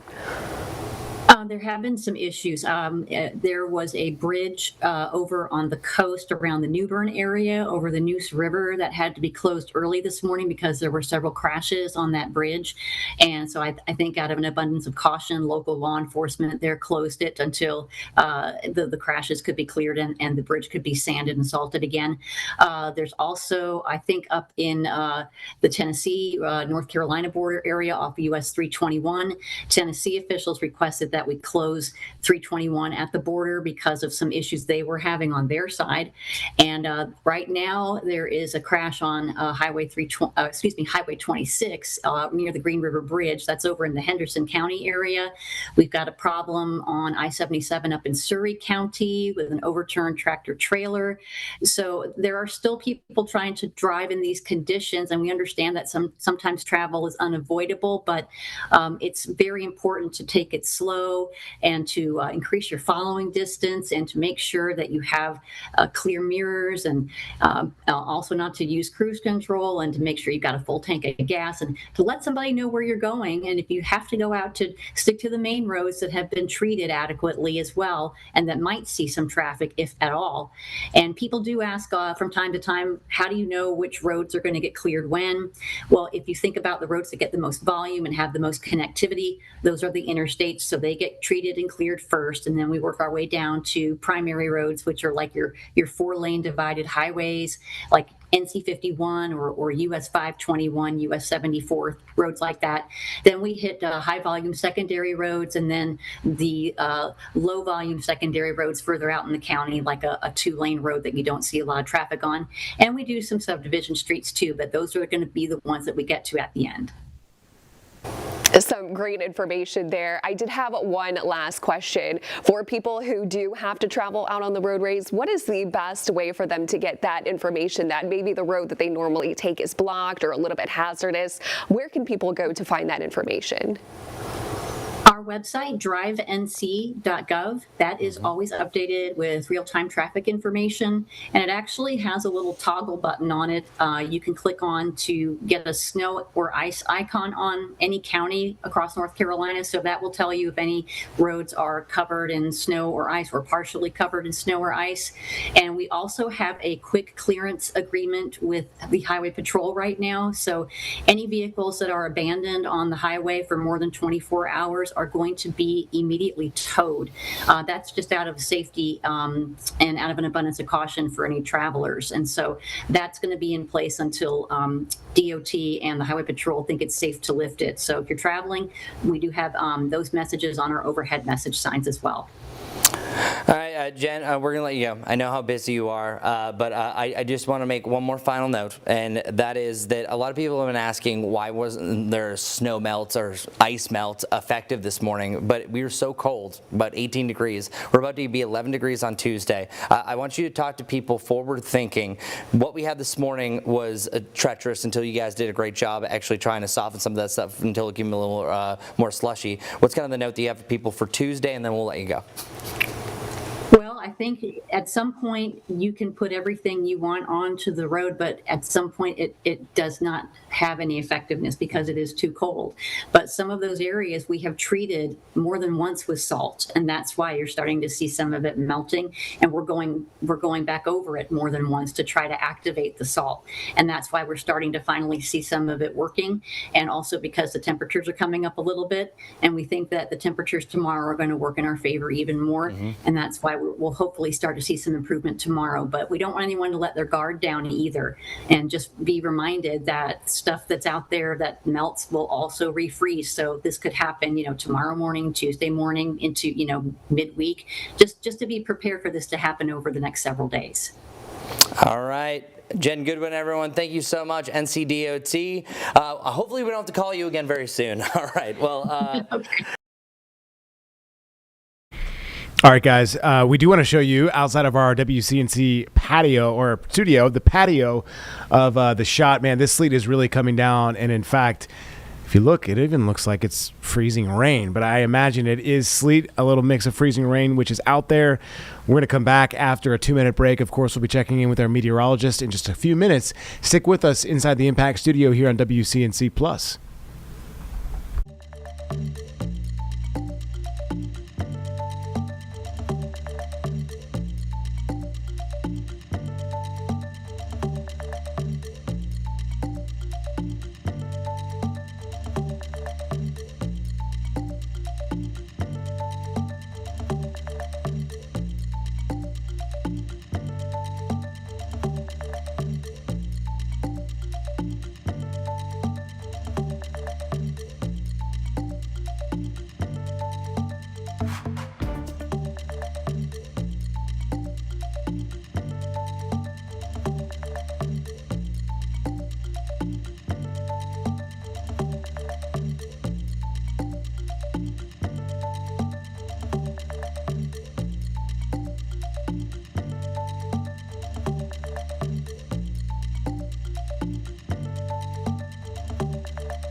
Hey guys, thanks for coming back. Stay off the roads if you can. We've been saying it all day and we'll continue to do so, of course. It's just unsafe to drive right now, and especially with this sleet. We could see 1/4 of an inch of sleet over the next hour or two. We'll see where it goes. Obviously, our meteorologist will come back here around 5:30, but our Nate Morabito is in southeastern Charlotte, in Matthews along 485, I do believe. Man, you're worrying us a lot of us here at the station, my friend. You're getting dangerously close to 77, or excuse me, 45. Please be careful. Nate, we appreciate the view. But yeah, it looks like the conditions are worsening, which is not good very news. Relaxed. Look at him leaning You do look really relaxed. Carlene says you look relaxed. I am relaxed. I've been out here for a little bit, so I get acclimated to it a bit. But I want to show you, like, if you look at 485 right now, you can see how coated it is. It has not been like that over the last couple hours. So this sleet is coming down so rapidly. In fact, I brought this little bucket out. It's, about 20 minutes, and look, the whole bottom of it is already covered with sleet. It's just been pounding us. I know it's been pounding you guys at the station. I guess the good news is those power lines, there's no actual ice forming on them, which is a good sign. But if you look over here at Pleasant Plains Road, this is getting to a point now where it really is dangerous to drive on this. This was also just open pavement less than an hour ago. We've seen a lot of plows coming through. We've seen a lot of trucks coming this way. We know there haven't been very many major issues in Matthews and in this portion of the community thus far. But now we really are getting in the danger zone. There's a town truck right there. Look, you can see it dropping brine and salt. It looks like salt. Brine was last night. Just to help kind of loosen this up, I'm going to scoot back a little bit because there's a bicyclist coming by. I don't want to get in their way. Follow me this way. We can kind of show you what else we're looking at as we go through here. You know, we're also going to lose daylight pretty soon, which is a problem because then we're not going to be able to see what's happening. But even if you look up to the trees right above us, you stop right there. It's not really sticking into them, I guess, because it's sleet and it's not the freezing rain. We've seen everything today for the most part, though. At the beginning of the day, sleet, snow for a little bit, a lull, more sleet, rain, and now sleet again. And it's really coming down. It's been coming down pretty good for about a half an hour. And I guess best case scenario for power, but when it comes to the roadways, not very safe at all. We've even seen someone stop under the overpass here, just trying to make sure they get all the ice off their car. We've seen plows out there, but again, it's getting to the point where this reminds me a bit of being up in New York, visiting my family up there when the thruway starts kind of getting covered up. There's no real lane of travel any longer. And that's when it really gets slushy. That's when it really gets slick. And, you know, it's becoming very icy here on this main road too. It's been cold the whole day, not getting much warmer. Got a guy riding his bike out here, getting a little bit of grip on the ground. But just, you know, the bottom line is be careful. This is the time of day now where I think we've been warning people about for the last few hours. The last batch may be coming through, coming rapidly. Thankfully, not rain, sleet, which is clearly worse for the roads. Yes, worse for the roads, but honestly, as you alluded to, right, and when it gets dark and the wind picks up, if that freezing rain would stick on our power lines and some of those trees, that is not a good combination as we head into the evening hours. So it's hopefully going to stick in terms of staying sleet, Nate, because I know that power outages would be the worst thing, especially with this bone-chilling cold we're going to have tonight and then into Tuesday as well. So again, stay safe out there, Nate. Appreciate your report there. And anybody who's on a bike out there, please beware of all the cars. It is tough to see you out there in this sleet, man. Visibility is really compromised when we have this type of weather, of course. Right there's a plow. right through. There it is. Yep. They've done such great work. Yeah, they've done such great work, man. Honestly, on 77, Nate, it was a little bit earlier, about an hour ago. It was clear in 2 lanes. So they've done so much work. We cannot say thank you enough to all of those crews, the linemen as well, who are standing by. Nate, thanks so much. Of course, we're going to take another 2-minute break, and we'll have more here on WCNC Plus. By the way, we're the only station in Charlotte right now bringing you live extended coverage of the storm, and we'll continue to do so into tonight as well. We'll see you in 2.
Hey, folks, we are standing by for a cut-in that will go over the air on WCNC Charlotte. Obviously, Brad will be doing that, but we have been seeing an uptick in this sleet that we've been seeing, and we're going to toss it to Brad right now.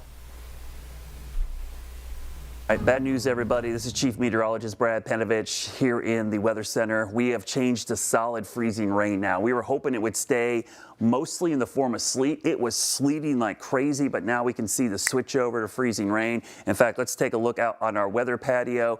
You can see that is just straight up rain on the camera, but the problem is the temperature is 25 degrees. So that means it's freezing rain. And that's what freezing rain is. You won't hear it.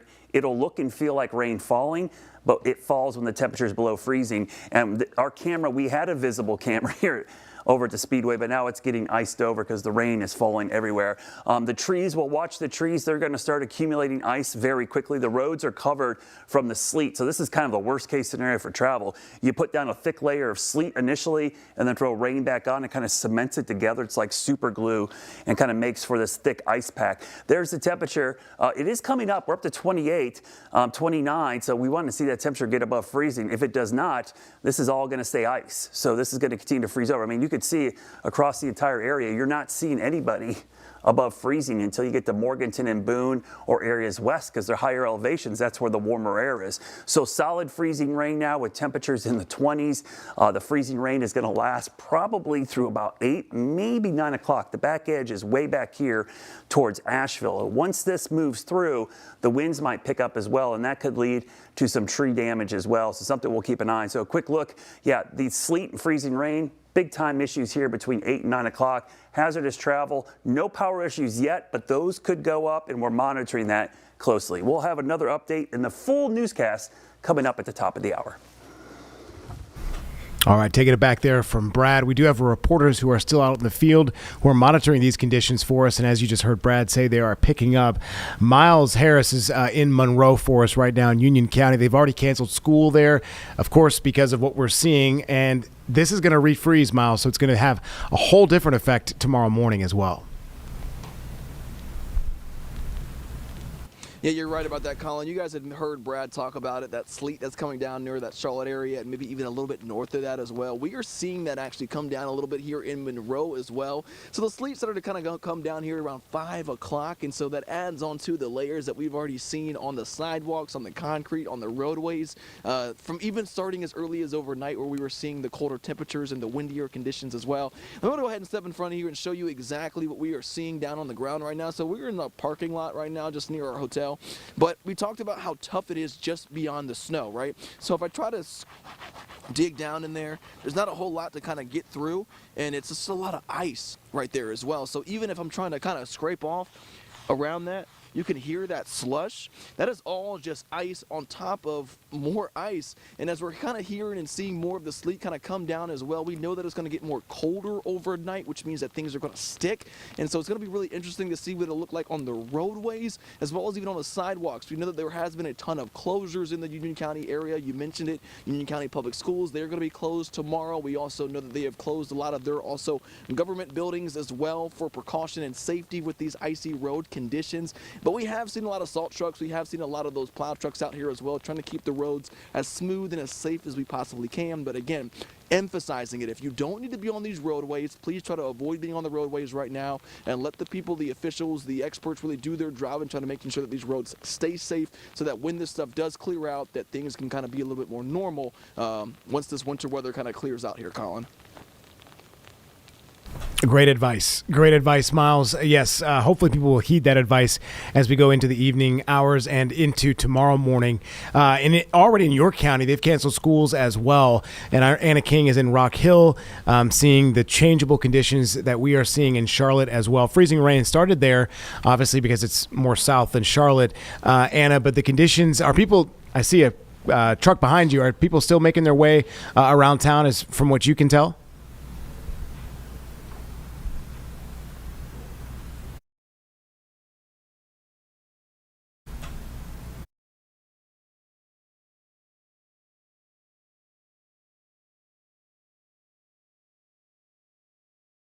But that is what officials are urging you not to do. That's exactly what not to do. But like you said, conditions here have changed. Earlier today, we were seeing freezing rain, and that rain has slowly turned more into sleet. So while there's more to play around with here on the ground, you still have that layer of ice underneath that makes this incredibly dangerous and incredibly slippery. So they are urging people to get home. If you haven't already gotten out to run your errands, it's definitely too late.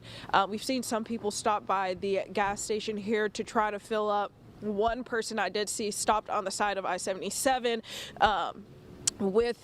filling their gas up there because I guess they ran out while traveling along I-77. So incredibly dangerous. Definitely important to keep an eye out for things like that if you are still out and about like this guy right here.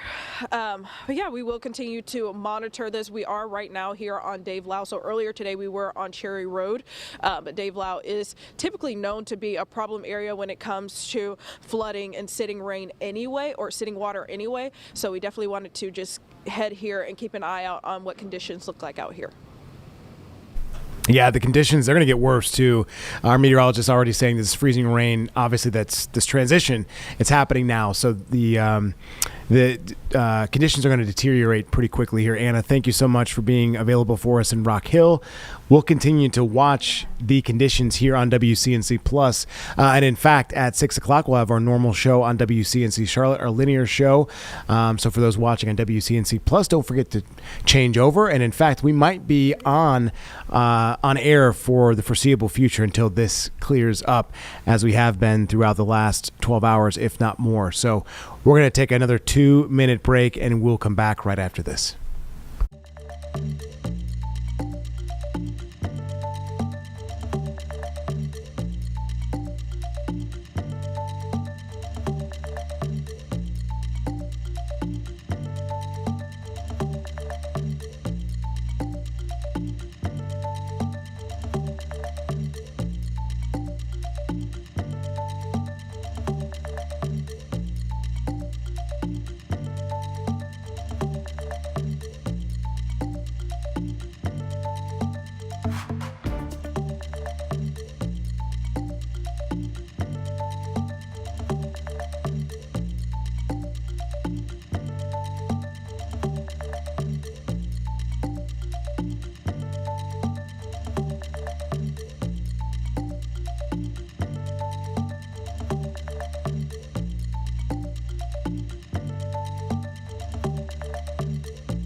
All right, folks, we're back here on WCNC Plus. The governor gave an update not too long ago on conditions as they stand. I know there's going to need to be an update as we go into the evening hours, but this was not too long ago. Let's listen into this.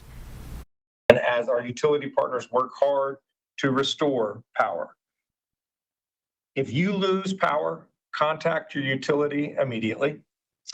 The private sector partners, Duke Energy, Electricities, our electric co-ops, they're working hard to make sure that you can keep both the lights and power and the heat on in your homes. Our other major concern are road conditions. Right now, there's a lot of ice and wintry junk on the roads. As temperatures get colder, that will only turn to hard ice. Fortunately, there's not many cars on the road. That's a good thing. We want to keep it that way. If you're an NFL fan, Conference Championship Sunday, you can cheer on Drake May. If you're not, find that TV series that your friend recommended, and maybe you can binge watch. But stay home, stay warm, stay off the roads. The state efforts are hard at work. The state emergency response team is in full force. The North Carolina Department of Transportation crews are busy plowing the roads and applying sand and salt to try to make them have greater traction. We've had 3 brief interstate closures. All of the interstates have now been reopened. The State Highway Patrol is busy clearing the roads. They have removed 339 abandoned cars. They have dealt with over 400 car crashes. Again, please stay off the roads. The North Carolina National Guard has deployed more than 100 force packages. That's groups of anywhere from 4 to a dozen National Guardsmen and women. They are around the state, and they are partnering with local governments, providing whatever assistance is required. I want to thank our federal and local partners for their collaboration. Yesterday, I requested the White House grant an emergency declaration. The White House, President Trump, responded quickly last night. We've executed that agreement today, and I appreciate their quick response. Local governments are hard at work making sure that they, of course, they're the closest to their own constituents. They have opened up 50 warming stations across the state, 45 shelters. If you have any need for either warming station, shelter, or other human service, please reach out to your county emergency management, go to their website, check out their social media. As I said earlier, the big concerns remain what they were yesterday. It's power outages and it's road conditions. If your power goes out, make sure you know where your flashlights are. Keep your devices charged at full charge so that if the power goes out, you can have them last as long as possible. Keep your doors and windows closed to keep the warmth in. Wear layers, sleep with multiple blankets. Pay attention to your physical conditions. We don't want people getting frostbite. We do not want hypothermia. If you have loss of feeling or color in your fingers, if there's uncontrolled shivering or disorientation, you should call 911. Stay off the roads. Black ice is going to stick around for a few days. Every night this week, we're going to get below freezing, so whatever precipitation is on the ground is going to turn to ice overnight. Secondary roads in particular aren't going to get treated as quickly. There are just too many of them across the state.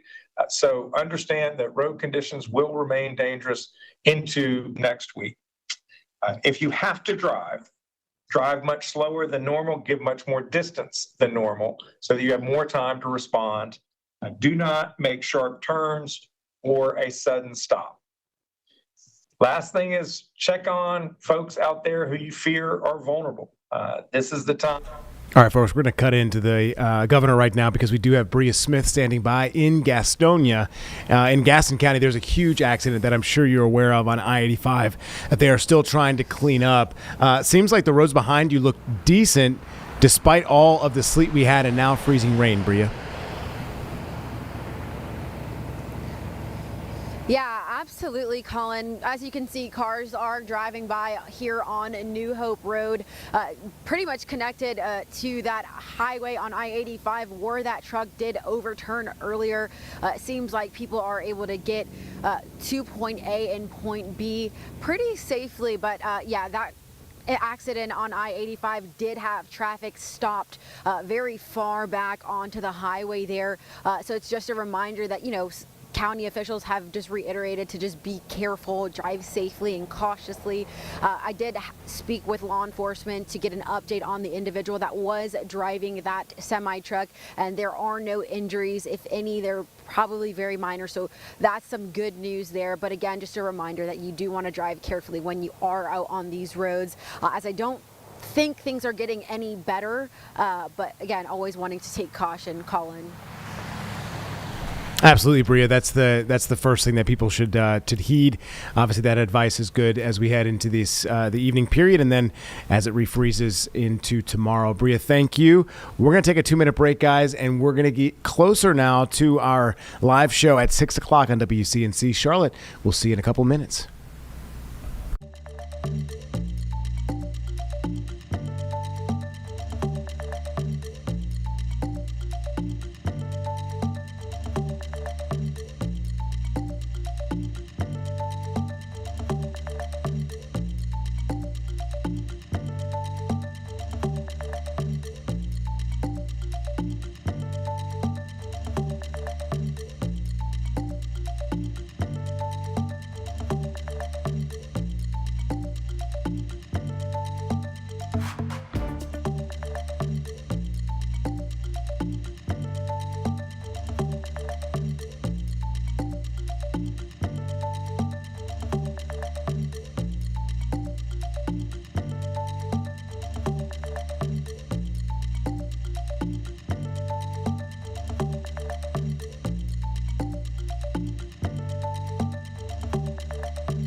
Welcome back to Live Impact News. I'm Carlene Bragg, the producer. My beautiful anchor team has to get ready for the 6 o'clock news. Of course, we are working very, very hard. We have multiple crews spread out all over the area. So for the next 10 minutes, you've got me. We just want to show you what it looks like at our station right now. You see that?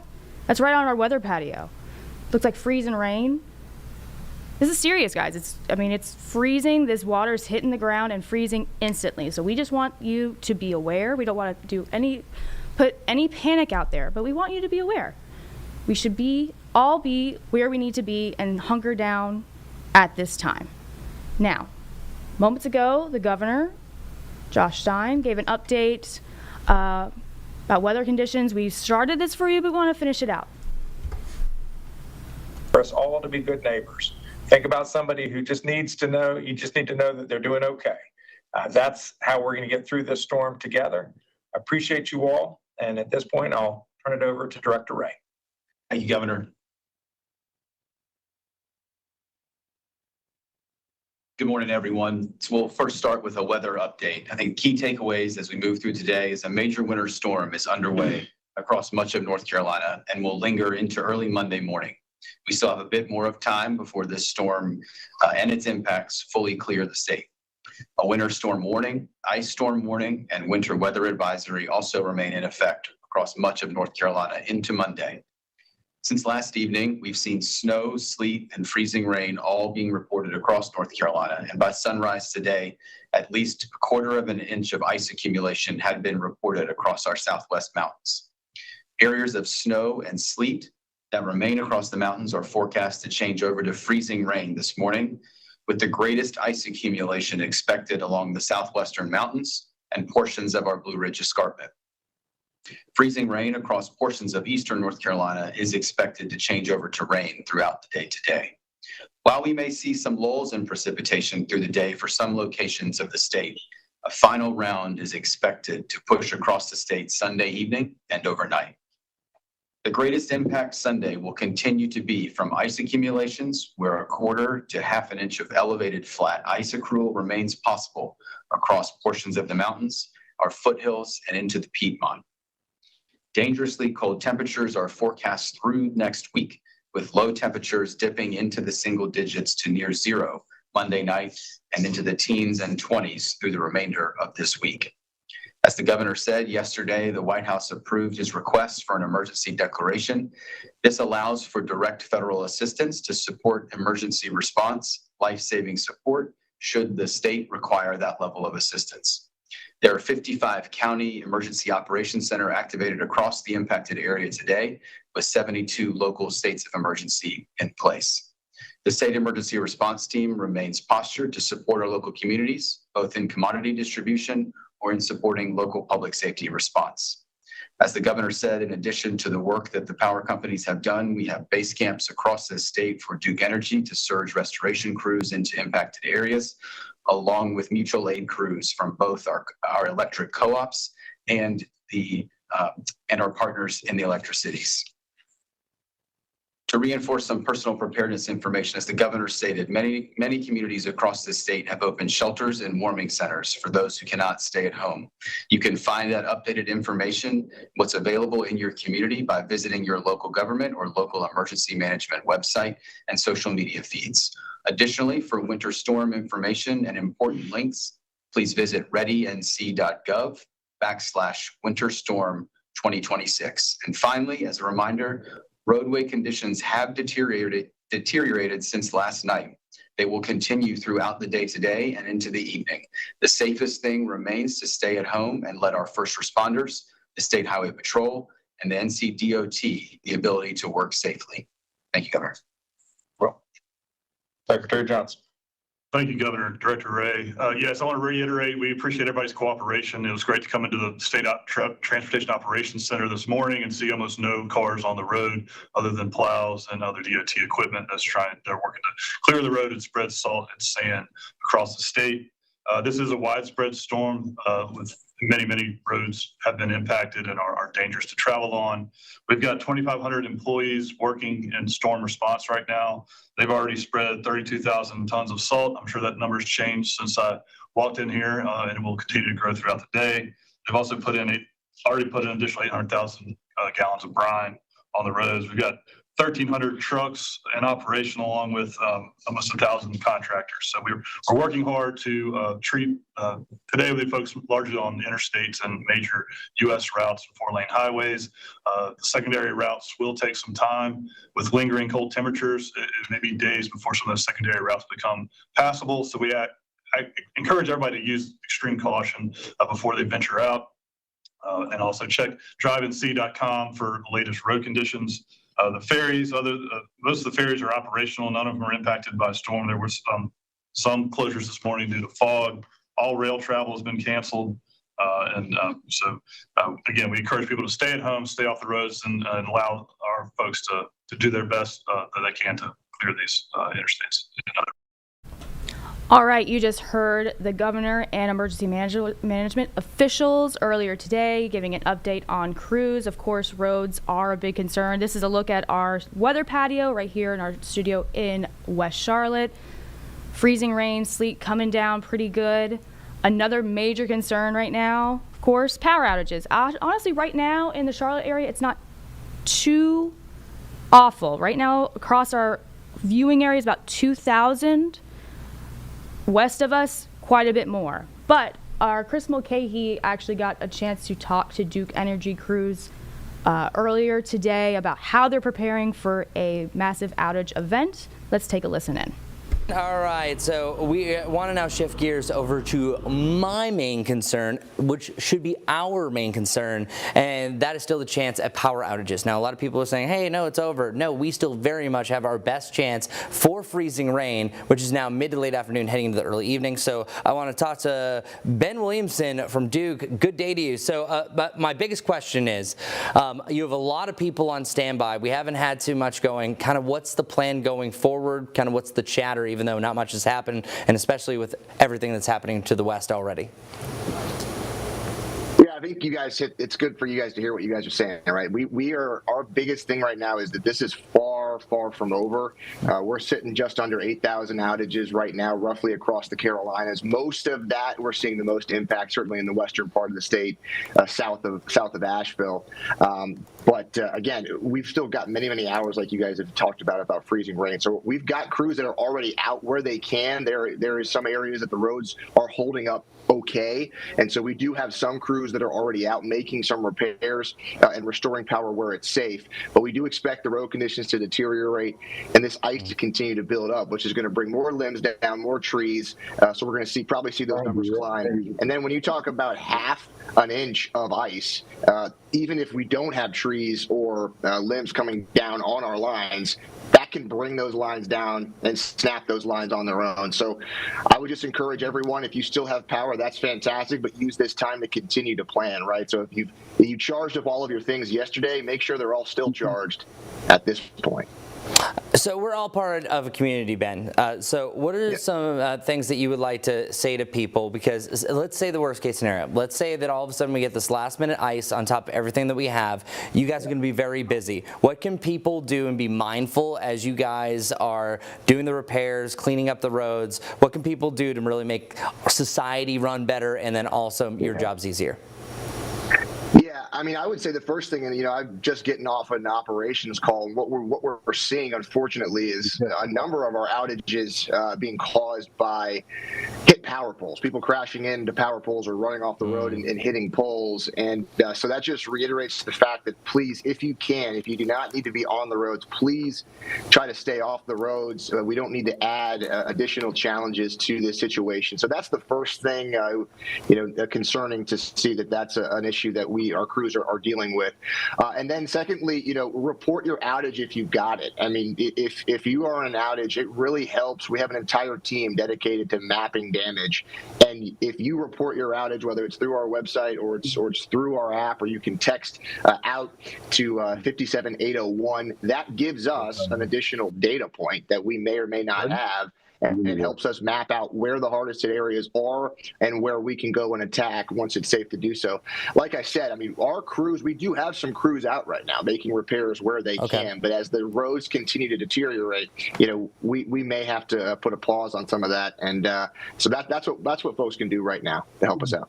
And Ben, I can say you're already doing a great job, because there's a lot of hundreds of power outages that have popped up. I've been watching it all morning, and all of a sudden, next thing I know, next update, they're repaired. So I think you guys are doing a great job. The last thing I have is actually this little bit of a break that we have could actually be a blessing. What would be some last minute tips that maybe people are like, oh, I saw what happened over in Nashville, could happen here? What are some of the last minute things that maybe you would suggest to kind of save face? Because the biggest question I'm being asked is, if my power goes out, what about my pipes? What am I going to do about this? So any advice you have from Duke that people can do now to prepare before really the worst comes in the next couple of hours? I mean, obviously, we're going to say at this point you need to stay put. But there are, like I just mentioned, there are opportunities here. If you still have power, make sure everything, whether it's chargeable flashlights, my family, we've got headlights that we charge. Make sure those are charged fully. All right, sorry to cut that off, but this is about the time where I have to leave you. We are getting ready for our 6 o'clock show. We are streaming throughout the night. We have crews spread across our area. We want you to stay safe. We want you to stay tuned to WCNC. That's where you're going to get the most live, updated information. No other station in the network or in our area is streaming as we are. So stick with us. We'll keep you safe. Please stay safe, stay home. Don't go anywhere. Watch us.